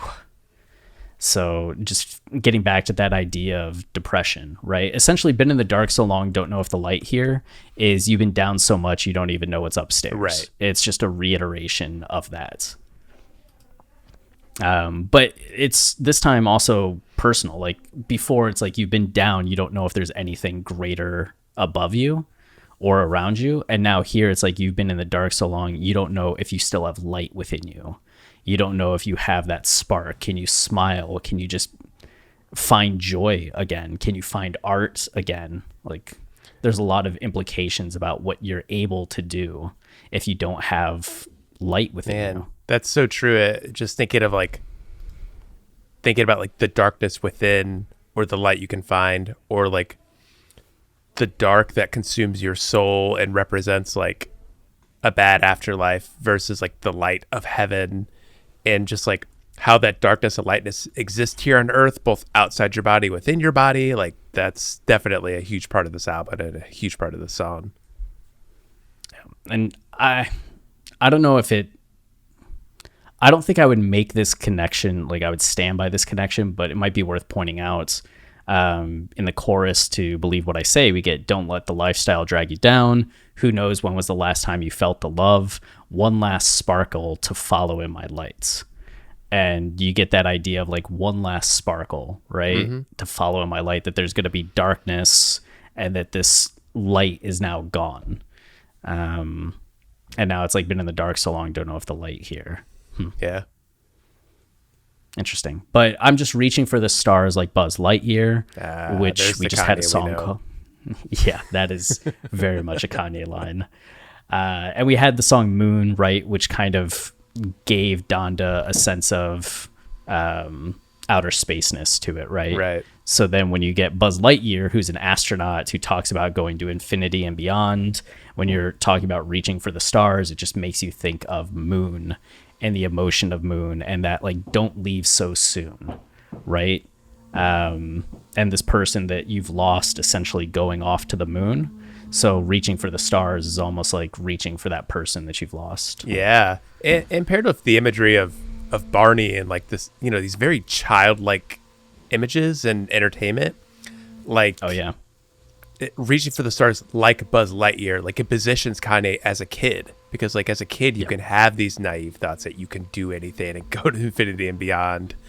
And it really paints Kanye here as a kid, who like doesn't have his mom and doesn't know where to go or how he's going to achieve that journey, and maybe now realizing that like it's like thinking you're Buzz Lightyear, which is a ridiculous thing to think. So it's more of that tension. Yep. And now I'm light years ahead of those nightmares. So he's put those things in his past, right? Remember, this song is grounded in recap, in reflection. Mm-hmm. So this idea that he's now in a better place is finally starting to come through a little bit. And plus he's out of Chicago, right? He's no longer the kid that he was when he was like watching Barney and was wanting to be like Buzz Lightyear. Yeah. I dreaded those night terrors when the night clears. Or I deadened. Yeah, sorry. deaded. I deaded. I deaded those night terrors when the night clears, which I feel like this also pays off to Praise God, where on Praise God you had Donda quoting the Gwendolyn Brooks poem, and it was specifically speech to the young, speech to the progress towards, say to them, say to the downkeepers, the sun slappers, the self-soilers, the harmony hushers, even if you are not ready for the day, it cannot always be nights. And it's just like, yeah, like I got myself out of nights. We're getting back to the day. There was that implication of that song of being in darkness and moving towards lightness. And here you're having that reiterated of the night terrors are deaded. They're gone. And the night is clearing up. We're getting closer to daylight. Yeah. Love it.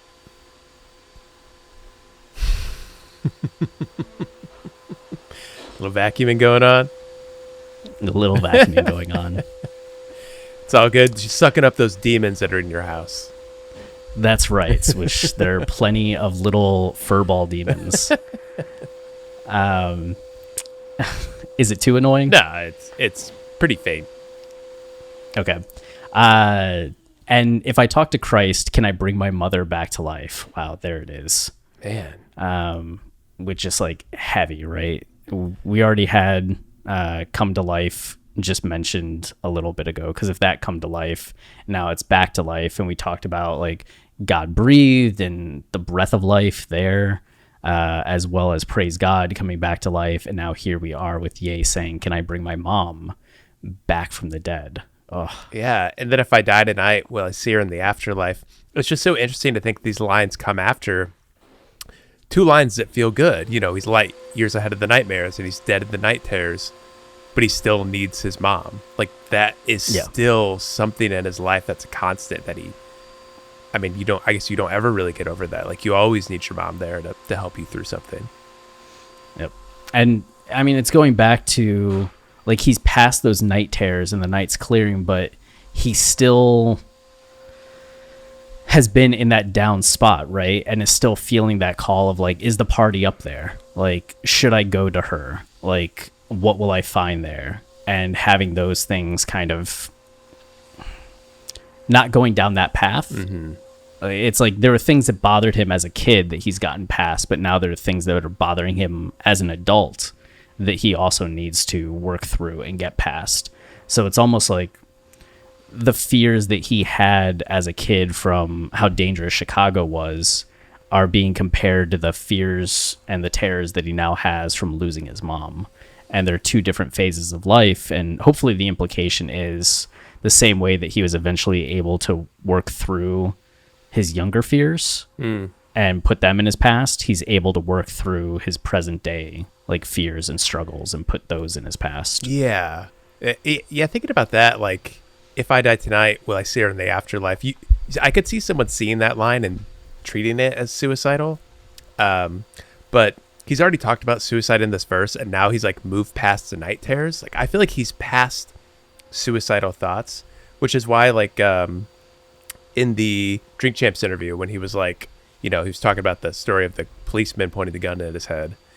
And he was like, oh, I'm ready to see my mom. Like, it almost saying, like, if I do die now, like, there's a good thing that comes from this because, like, I'll get to see my mom. And that's kind of a beautiful way of thinking about it, I think.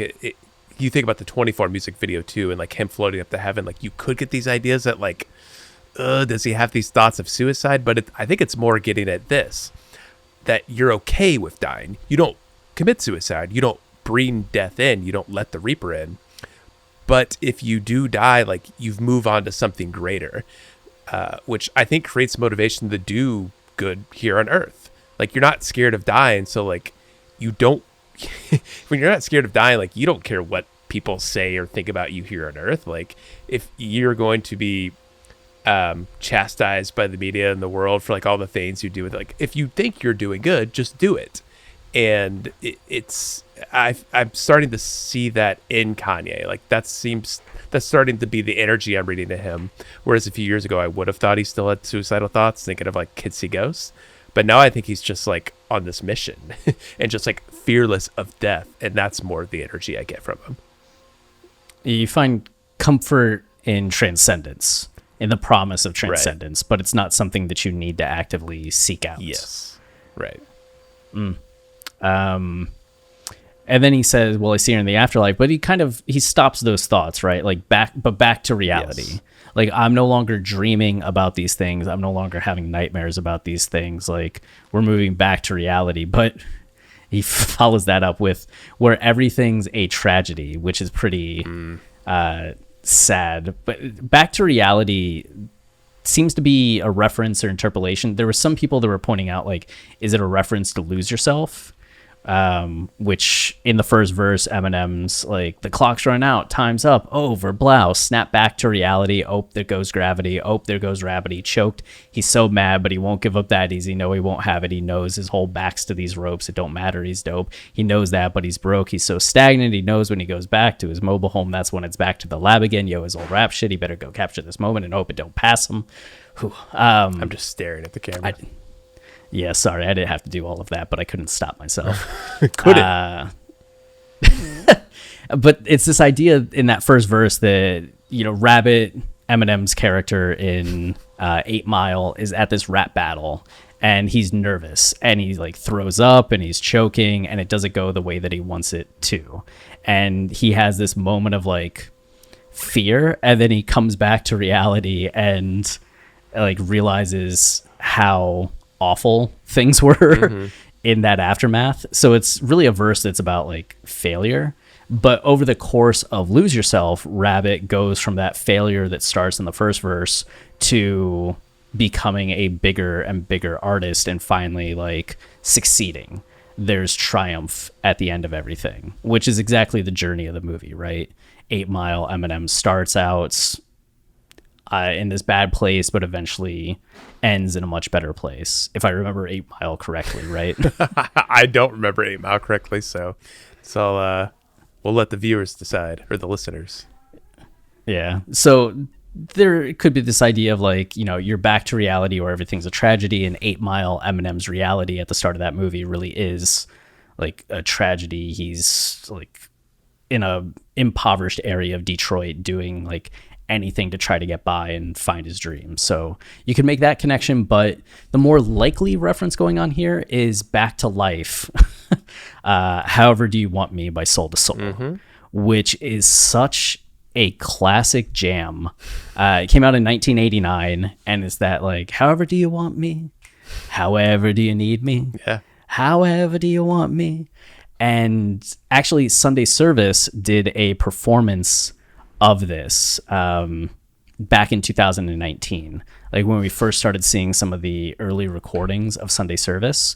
This was one of the big songs that they did where everybody's just like, oh my god, which is interesting. The song doesn't mention like God or anything. No, it doesn't, until you start to dig into more of the background of the song. Go digging. Yeah, is it Karen Wheeler? Yeah. Is that okay? Karen Wheeler, one of the people involved with Soul to Soul, talks about how she she felt that she died, or she did die. She claims that she died and like went to an in-between, basically was in purgatory and was on the cusp of, going into heaven or just being on the other side. Ooh. And having this moment of like when she came back to life, right, out of that state, she had this momentary kind of grief that she struggled with, right? Mm-hmm. Yeah, basically, she was this in-between state she was in was so wonderful to her that she was like furious that she was back on Earth. She's like, why am I here? Like, I was in such a better place. And as a result, like, made this song, like, wrote these lyrics, which are actually all about pain and suffering. And then they're put into like a fun posse cut, you know, and she has a really interesting quote about it in the Genius page where she's talking about it and says like, well, like, if the song like had to be fun for people to hear it, like, so be it, because now it's just going to last forever because, you know, it's a huge hit and it's going to be around forever and people can figure out what it means. And obviously Kanye has, and the Sunday Service Choir has, because they use this song that is seemingly not about God, not about dying. And really the song is about that struggle, like being on the cusp and what that means to your life, especially when you come back and you're here on Earth. Like, it must completely reinvigorate you and give you a new perspective. Yep. And when you look at the lyrics, it's back to life, back to reality, which is kind of the longer play that Ye did, right? Mm-hmm. And if I talk to Christ, can I bring my mother back to life? ... But back to reality. Yeah. So he played on that, like, back to life, back to reality. Yeah. Just broke it up a little bit. Show me how, decide what you want from me. Tell me maybe I could be there for you. However do you want me? However do you need me? So while it's couched in, what is it when you're secular language? Like, you know, I could just be there for you. You could apply that to any like friendship, relationship. How do you how do you want me? How do you need me? She's talking to God. Right. Back to life, back to the present time, back from a fantasy. Yes. Tell me now, take the initiative. I'll leave it in your hands until you're ready, which all seems very coded for God. Right. I'll leave my life in your hands. Ye's had 2 or 3 songs of this album where he talks about his life being in God's hands. Yeah. It's also the song that is in the intro to Belly. If you've ever seen Belly. It's like a different version of it though, right? Isn't it like an a cappella version of it? Yeah, it's a remixed, updated version of it, but it's so good. Belly has one of the best intros in cinema history as far as I'm concerned. It's Hype Williams, who Ye has worked with on a number of music videos and is still friends with to this day. And it stars like Nas and DMX, and was written by the story was by Nas and Hype Williams. So it was a pretty big movie, I think, in the hip hop world when it came out in 1998. And in the story you have like DMX and Nas that are essentially like living the gangster lifestyle. And over the course of the movie, both of them find reasons to get out of that life and to find more. And there's a reverend that plays a big part in it. There's like there's death, but there's also like redemption and realization. So I wonder if there's like some Belly thoughts going on at some point. Yeah. I mean, I think he said Hype Williams was his best friend in the Drink Champs interview. So, I mean, he's got to be aware of Belly for sure. And yeah, it would be no surprise, especially if him so directly quoting this song that, yeah, I mean, there's a lot of overlap there. And he's going to be talking about referencing Baby Boy soon, which gets into similar themes and all that. So it's all there. Yeah. When did Baby Boy come out? 2001? Yeah, 2001. Which, yeah, that's one of the things. We're getting into this long story that follows.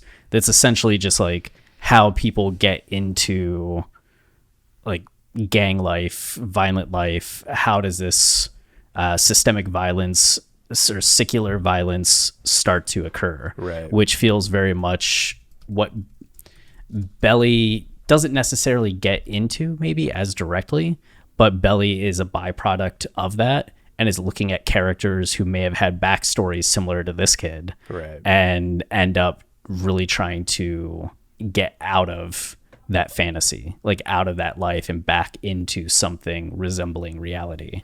But whether or not you want to make the Belly connection or not, there's definitely a Baby Boy connection. Yeah. I mean, we're going to see that full and clear soon, but I mean, Baby Boy, if no one's seen it, it's basically the story about this guy played by Tyrese named Jody, who is living at home with his mom, but like also has like this girlfriend that he has a kid with, and he's not ready to commit to being a dad, and like he's caught up in like establishing himself as a man in his neighborhood, and it's just basically it's just kind of a coming of age tale for like a young black man in America and defining yourself and finding something more fulfilling in your life when you're surrounded by tragedy and shit.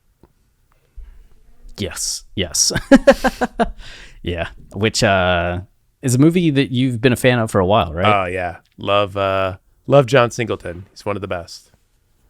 The director. Well, so we get into this, like, but back to reality where everything's a tragedy kind of transitions us from the first half of this verse into the second half, where Ye just kind of goes into an extended short story, or dramatization, if you will, which actually plays off of something that he did, to my earlier point of Donda being a mixture of like Ye, Kids See Ghosts, and Jesus is King, on Cuddy Montage, which is a song that is the crowning song of Kids See Ghost, where the first three songs are Ye and Cuddy really dealing with the negative aspects, like how the ghosts haunt them and the behavior that causes. And then Free is the tipping point, where Free is you're getting this space from the ghosts. They're not dictating what you do. You're able to make choices again that aren't directed by your past and the influence of the past, right? You have freedom, which then leads into Reborn, which gets at that idea of like, I'm just going to move forward. I'm reborn. I'm feeling good. And then Kids See Ghosts, the title song, which is essentially saying like the ghosts are nothing but clouds moving about. I don't have to give power to these things that haunt me. The only spirit I need to worry about aren't these ghosts, but is God, because God's the one that has the crown. So it's kind of reducing the role of these spirits. But then Cuddy Montage, you have them roaring back with some strength, which happens on Reborn, right? Like the storm comes, you're in it for a little bit, but you keep moving forward and then you're good. But then the storm will come again. You just have to keep moving forward. So Cuddy's verse is that storm coming back in, that darkness, the suicidal thoughts, and you just have to stay strong and let the Lord shine your light on you. And Ye, instead of just reiterating what Cuddy said in his own way, goes from the personal to something a lot larger and global, and says, everybody want world peace till your niece gets shot in the dome piece. Then you go and buy your own peace, hoping it'll help you find your own peace. So, you know, your niece gets shot, you go and get a gun, you're going to seek revenge, hoping, like thinking that that's going to be the thing that makes you feel better in this world. Bring light to what they don't see. Auntie crying on the concrete, talking to dispatcher, then the phone beep. On the other line was the homies, told her that you ain't coming home, see? When she heard the news, it hurt her bone deep. Caught with the rifle with the long reach, just another cycle of the lonely. All growing up in an environment, we're doing crime, the requirements. They send us off to prison for retirements.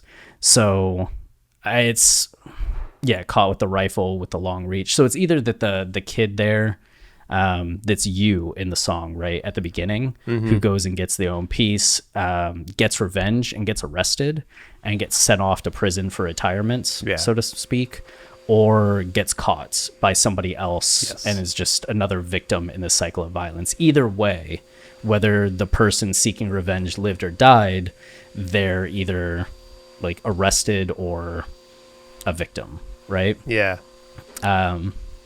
So that was a quicker version of what Ye gets into here, where he builds out the scene a lot more, develops the world a lot more, and then builds up to a much more like cinematic and dramatic conclusion. Yeah, the conclusion I think is the big key here, and like where it spins off. Even thinking beyond the conclusion of Kanye's story and thinking about Jay Electronica and Larry Hoover Jr. More importantly, or the things Larry Hoover Jr. has to say, is like, what is the step after, you know, all this tragedy and darkness in people's lives? That's a great part of Cuddy Montage, is like, you're right, Kid Cudi's getting into these bad thoughts creeping back in, and the song sample is taken from a Kurt Cobain song. That song came from I think what is it, just like a compilation of songs that came out after he died, and you know, Kurt Cobain committed suicide, so like the song is infused with suicidal thoughts.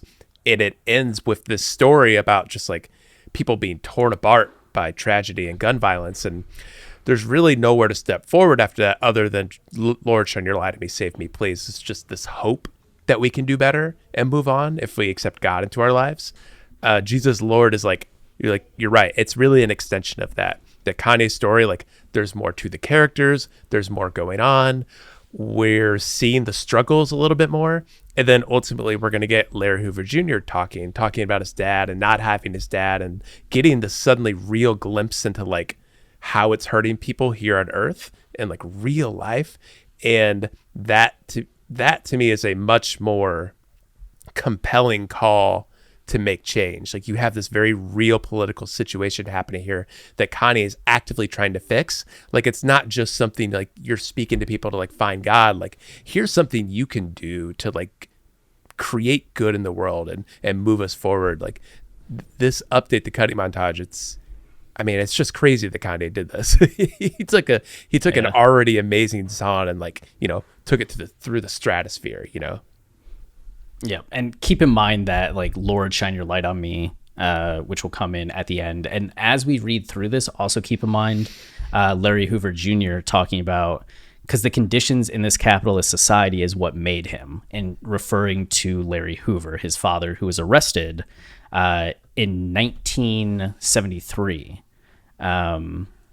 for murder, a murder charge. So there was this 19-year-old kid who ended up like getting murdered in a neighborhood, and it was Larry Hoover who was arrested for ordering the killing, and then Andrew Howard, who was the one that executed the killing. Mm-hmm. So they were arrested, and then both were charged with murder and sentenced to 150 to 200 years in prison, which is a lot of years in prison. Yeah. So Larry Hoover Jr. says it's the conditions of this society that put my dad in that situation to where he made that call and that all of this happened. So like, yes, he is to blame and has served time for that, but also the system is something that made him and put him in that spot to do that. So keep that in mind as we read through these lyrics and how systemic things end up driving the tragedy of this story. Right. So, but back to reality where everything's a tragedy, you better have a strategy or you could be a statistic. You need to figure out what you want to do. Otherwise, if you can get swept up in everything else that's going on and just become a statistic in terms of, 17 people have been killed in Chicago this year kind of thing. Right. Little boy dies. He's just one of the mystic, which I guess the idea that once you die, you become mystical. You transcend a little bit. Yeah. You just become part of this bigger story. Like it makes it seem like this problem's like beyond control, like these people just keep dying and like there's nothing to do about it. It's this sort of mystical story that's ethereal that you can't even believe. Like, yeah, also mystic in terms of like afterlife. Like Sure. You're one of the people in the afterlife now. It makes me think of the original Donda cover, right? Where you had the three what seemed to be children heading off to like heaven or the sun. Right. Like I wonder if that could have been the explanation for that cover. But and Mama's steady crying because she's really the victim. She lost her kid, and she's getting high and she's getting addicted. Right, this is how she's coping with everything. And her older boy just stuck with the picture, painted vivid. Ooh, so I guess that's the implication being like the picture of what you expect from like an inner city youth in this situation. And like the picture of what he should become has become far more vivid, right? It's feeling real now. It's not just what he could be, but like this is like bright colors of who you're going to be and what society's telling you should be. Yeah, definitely that. I when I read the line, I got this idea that, we're painting this situation of like, we're going to see all the people in this family life, like that have come, all the people affected by this kid dying. And we start with the mom and we're going to get to the daughter, but here with the kid, like with the older boy, like he's looking around and just seeing what his situation is, and it goes from this picture, like this idea we have of people dealing with this stuff, to something vivid. It's like looking at a painting and then watching that painting become a movie. Like suddenly it has life and shape, and you feel the emotion a lot more, and you can really see yourself in it, and it becomes probably overwhelming at that point. Yeah, and think about what Ye was saying when he was a kid that had moved to Chicago, and like the nightmares that he was having. Yeah. Like he wasn't able to have dreams. Because he was having these nightmares. And now this kid, like this picture has become vivid for him. And I don't think this is what Ye was intending, but like one of Ye's pursuits that kept him off the streets was that he was like in art. He was literally painting vivid pictures, and that was the thing that got him a scholarship and attention and showed that he had another potential path in his life. So nice little resonance there. But that's a family portrait, which is kind of what you're describing. We are getting a family portrait. A really sad and her one. daughter, Jeez. Very sad. And her daughter just absorbed it. So it's like he's seeing this like very vivid, and the daughter's absorbing it, and both are going to go down their own tragic paths, right? Right. It's like she absorbs this idea of like her family and ends up like 16 and pregnant, which is the thing that they always warn you, like don't be like a pregnant teenager, take precautions, like et cetera, et cetera. Baby daddy say she should but we can't afford it. Wow. So it's like they didn't keep the baby because they wanted to or they had a choice. It's just they couldn't afford the medical procedure that would have stopped them from having the baby. Right. So she decides to move forward. It's just what a bad place to be in. Yeah. And then baby shower time, father didn't show up. So she's going to be a single parent, right? Not getting support from the father. This is a baby that's not going to have a father figure in their life. Now she's just feeling nauseous, like she's finna throw up.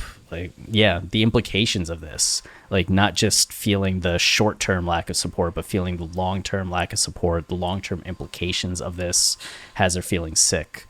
And the water flows down her legs. Yeah, it's going to go up. Which we get that down and up again, right? Yep. So this time it's the water flowing down and the baby's about to be born, right? Like that's what's going to go up in this case. But you really do get that sense of like hitting rock bottom in a way as this baby's coming into the world. A year done went by. Her daughter just turned 1 and she's still dependent on her mom. She's just 17, Man. Right? This is like, I'm just like, sorry, I'm just sitting here relishing in what is like masterful storytelling. Because you start with the young boy dying, and then we go to the mom, and like a quick shot of the mom, then a quick shot of the older boy, and then we spend a lot of time with the daughter. Mm-hmm. And her dealing with the situation where she suddenly has to have this kid, and she can't even afford to take care of it, have the procedure. And so she's stuck with the kid, which she also still cannot support. Once the kid gets here, she's not gonna be able to do it so she's relying on her mom for that. So it's this big long story that just shows the struggle it's created within the family and how much it's going to hold them back and give them trouble financially for a long time to come. But also just like showing what this baby has been born into, like the kind of things that happens to these people and how it does become cyclical in that way. Again, this must give so much importance to something like No Child Left Behind, and just that whole motif that exists throughout the album, that whole idea of becoming new again and listening to the children and helping the kids and putting them on a better path. Like we're watching a story here where like someone from the get-go is not on the right path, like isn't given an advantage, is born into something where like the people who are going to be raising this kid are struggling and can barely do it. That's just incredible to like, because you could just look at this whole story about the daughter and her kid as like why is Kanye doing this? Like, what's the point of this? Like, ultimately, we want to get to the older boy who wants to go, have revenge for his brother. But this is so key to everything Kanye's talking about in the album. Yes, it's the core of it Yeah. all, right? Without people that are helping kids like this, whether it's family, whether it's friends, whether it's a mentor, a role model, or having an artist they can look up to that shows them like, hey, you can walk a different path. There's a pull towards this kind of like reality where you just think like, there's nothing else for me. I just need to get revenge. Jeez. Yeah. And the idea of just like the daughter's a mom that can't be a mom because she's like still a daughter. And we know that the mom that is responsible now for like daughter and granddaughter is just an addict now. So big brother in the streets, he went and bought him a gun. He want revenge because the pain, feeling numb. So it's a year later. He's still broken up about everything. It's more than a year later, right? And her mom's still doing drugs because that's the only time she feel loved, which pays off on earlier. It's just drugs. It ain't no hugs. It ain't no love there. Yeah, you're right. So you're getting a callback of like, Ye in his like, I'm in a better place now. He can properly say like, drugs don't actually give hugs. There ain't no love. But this mom who's like in the midst of her pain and is relying on these drugs to feel something resembling love when we know that's not true. Right. And we get that in the next line, right? Is it real love? Do the scars really heal up? Like, no. From all the pain that done built up, but they don't feel us. Maybe the scars don't feel us, or just like people don't understand what we're going through. Yeah. A week done flew by, big bro riding, then he see the guys. Left his little brother on the side, bleeding from the side. The wordplay here is so good.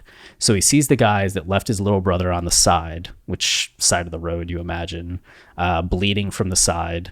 He's seeing red. It's like he's bleeding through his eyes. So you get the bleeding from his side, bleeding through his eyes, the side and the eye sound repeating, and just seeing red is usually a term for like, the bull sees red and charges. Like you're so filled with anger, all you see is red. It's described in like fights and battles and rage. Right. But this is so intense. It's like there's blood literally coming out of his eyes. That's how red they are. Yeah. Ugh. How loud's that? Let's get a little louder. Are your cleaners there? Yeah. You know what? I can make a suggestion. Yep. I think the first part of this was so long that we could cut it off at where we start talking about the story. Okay. And then part 2 could be us going through the story, and then just, I don't know where we'll go from there. I don't know how long this will end up being, but it could end up being a 3-part thing. Okay. Or yeah, we could. Or the vacuum had just stopped. I don't know. Yeah. Okay. Should we continue? We could just see if we get. Let's to the just end? finish it up. Yeah. Okay. Okay. Left his little brother on the side, bleeding from the side. He's seeing red. It's like he's bleeding through his eyes. Yeah. All of that's just so intense, but also so visual. Like we've talked before in the past about how powerful Ye is as a rapper in terms of continuously using imagery. And this just shows like there's imagery throughout this that's so you see it play out. It's very cinematic. Yeah. So to see him dead, the only thing that'll help the grieving up inside. So like he needs to get, he sees the guys, but now it's a singular, right?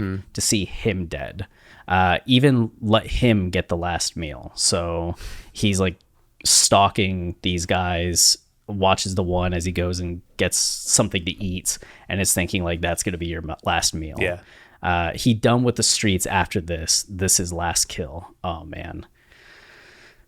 That line hits me every time. It's, again, points to the cycleness of it all. Like you always say, it's the last kill. Like this is the last one. Like there's always something driving you to do the next one. Yeah, right. Or if it's your last one, it's the first one for someone else. Then, as like they're grieving and want to get revenge. And also like oh yeah, sorry, keep going. Oh, like the person that he may or may not kill in this verse, maybe they have a brother. Yeah. That's like, oh, I'm gonna go. Oof. Yeah. Cutting montage. And then like on top of that, like even if it was your last kill, like that you would somehow be healed by this and be okay after this. Like, oh, it's just the last one. It doesn't matter. Like it's going to probably ruin you to do something like this. Yeah. It's not the salvation you hope. He got to show him that it's that real. Like, yeah, this isn't a game. Right. Like, there's consequences for what you did to my family. He ran up on him with the pipe, like, man, stand still. So the confrontation happens, right? The pipe's the gun.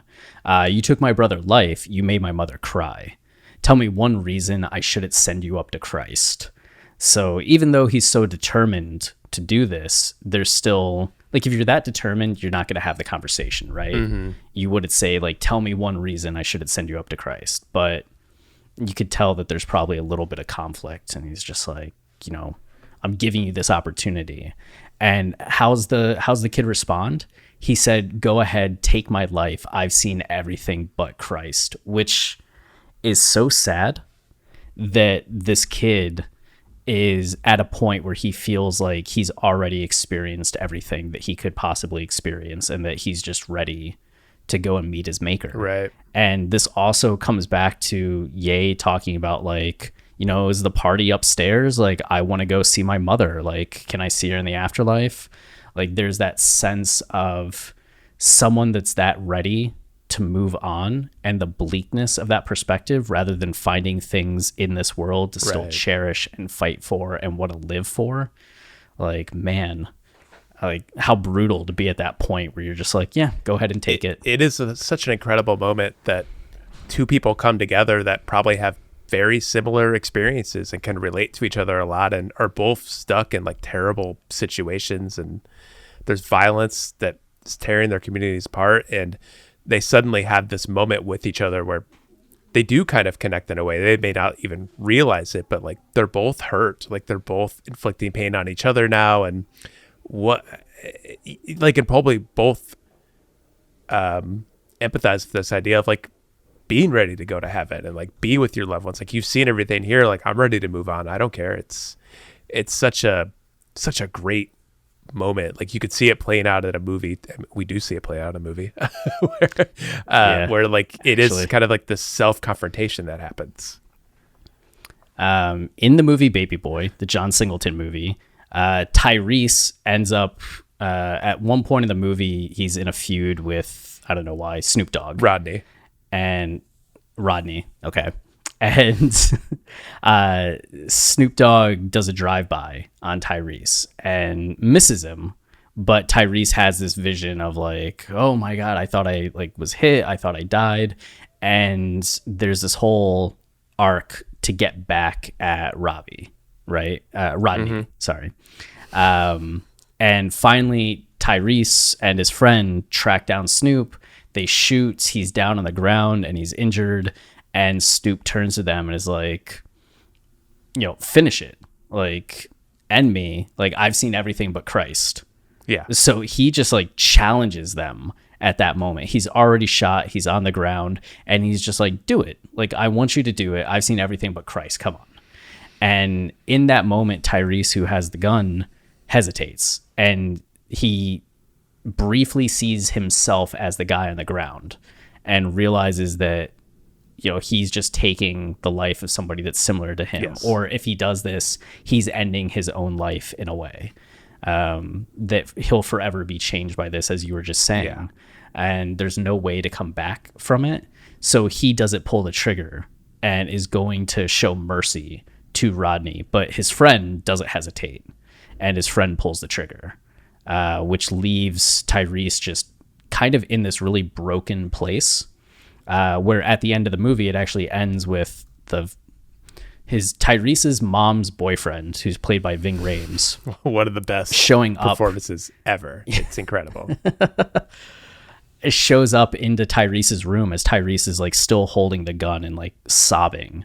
And Ving just comes and gently takes the gun from Tyrese, wipes it down, and is a father to someone who's an adult. He's 20 in the movie, but is really still a kid trying to figure out what to do in this world, and to have this now father figure come in and show this like comfort and care in this moment, it really plays off on the title of Baby Boy and on a lot of the tensions throughout the movie for Tyrese's character. So that character ends up redeemed in a way by not pulling the trigger, which leaves us in this place at the end of Jesus Lord of wondering whether or not the kid actually pulls the trigger. As he's challenged by his brother's killer saying, "I've seen everything but Christ," the last line we get is, "Then Big Bro just blacked out and all you seen was the light."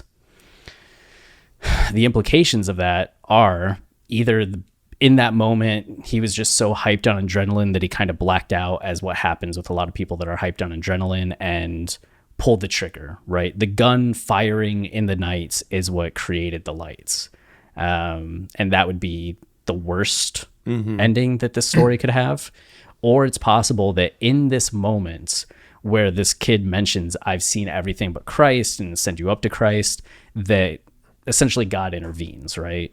Like, all you see was the light. You see Christ coming down and being like, "Don't do this." It's this moment of revelation and truth where you're realizing this isn't the path that you want to take. In which case, this would be the start of the Big Brother's redemption arc, which would be fantastic. And then there's the third scenario, which is kind of another dark one.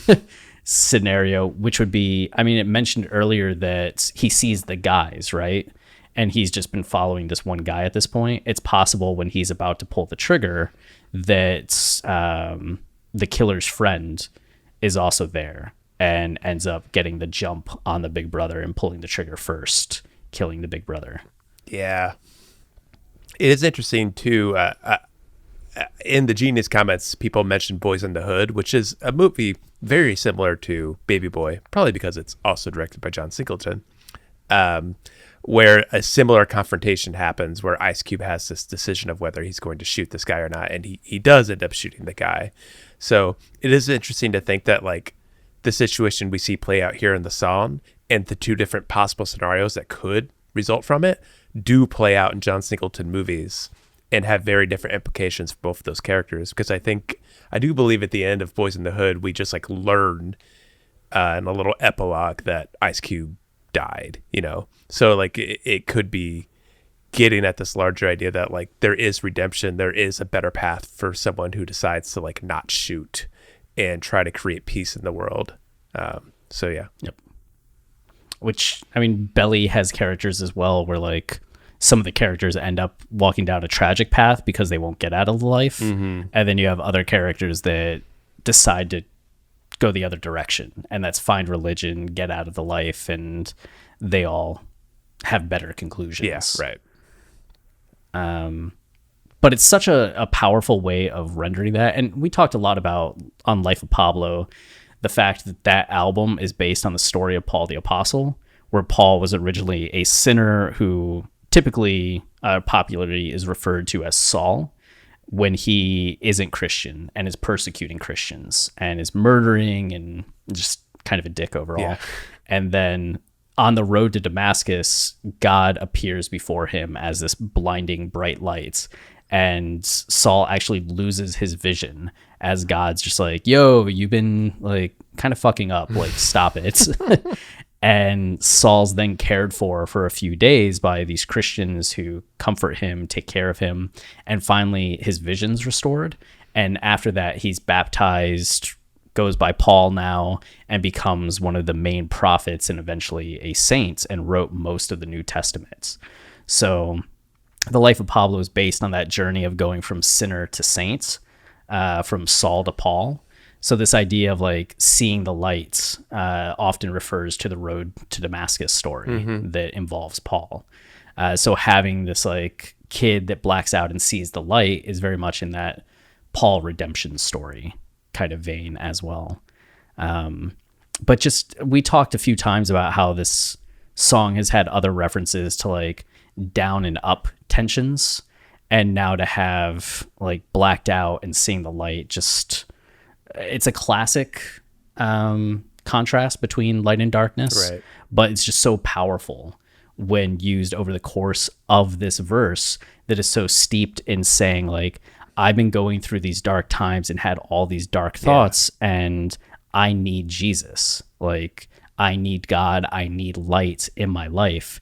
And talking about finding like the life of the party and the light in your life, to finally have all of these lines crescendo with Big Bro just blacked out and all you seen was the light. The implications of that being a glass half full or glass half empty scenario, of the light being the gunfire or God, is just so well done, so beautiful, so powerful.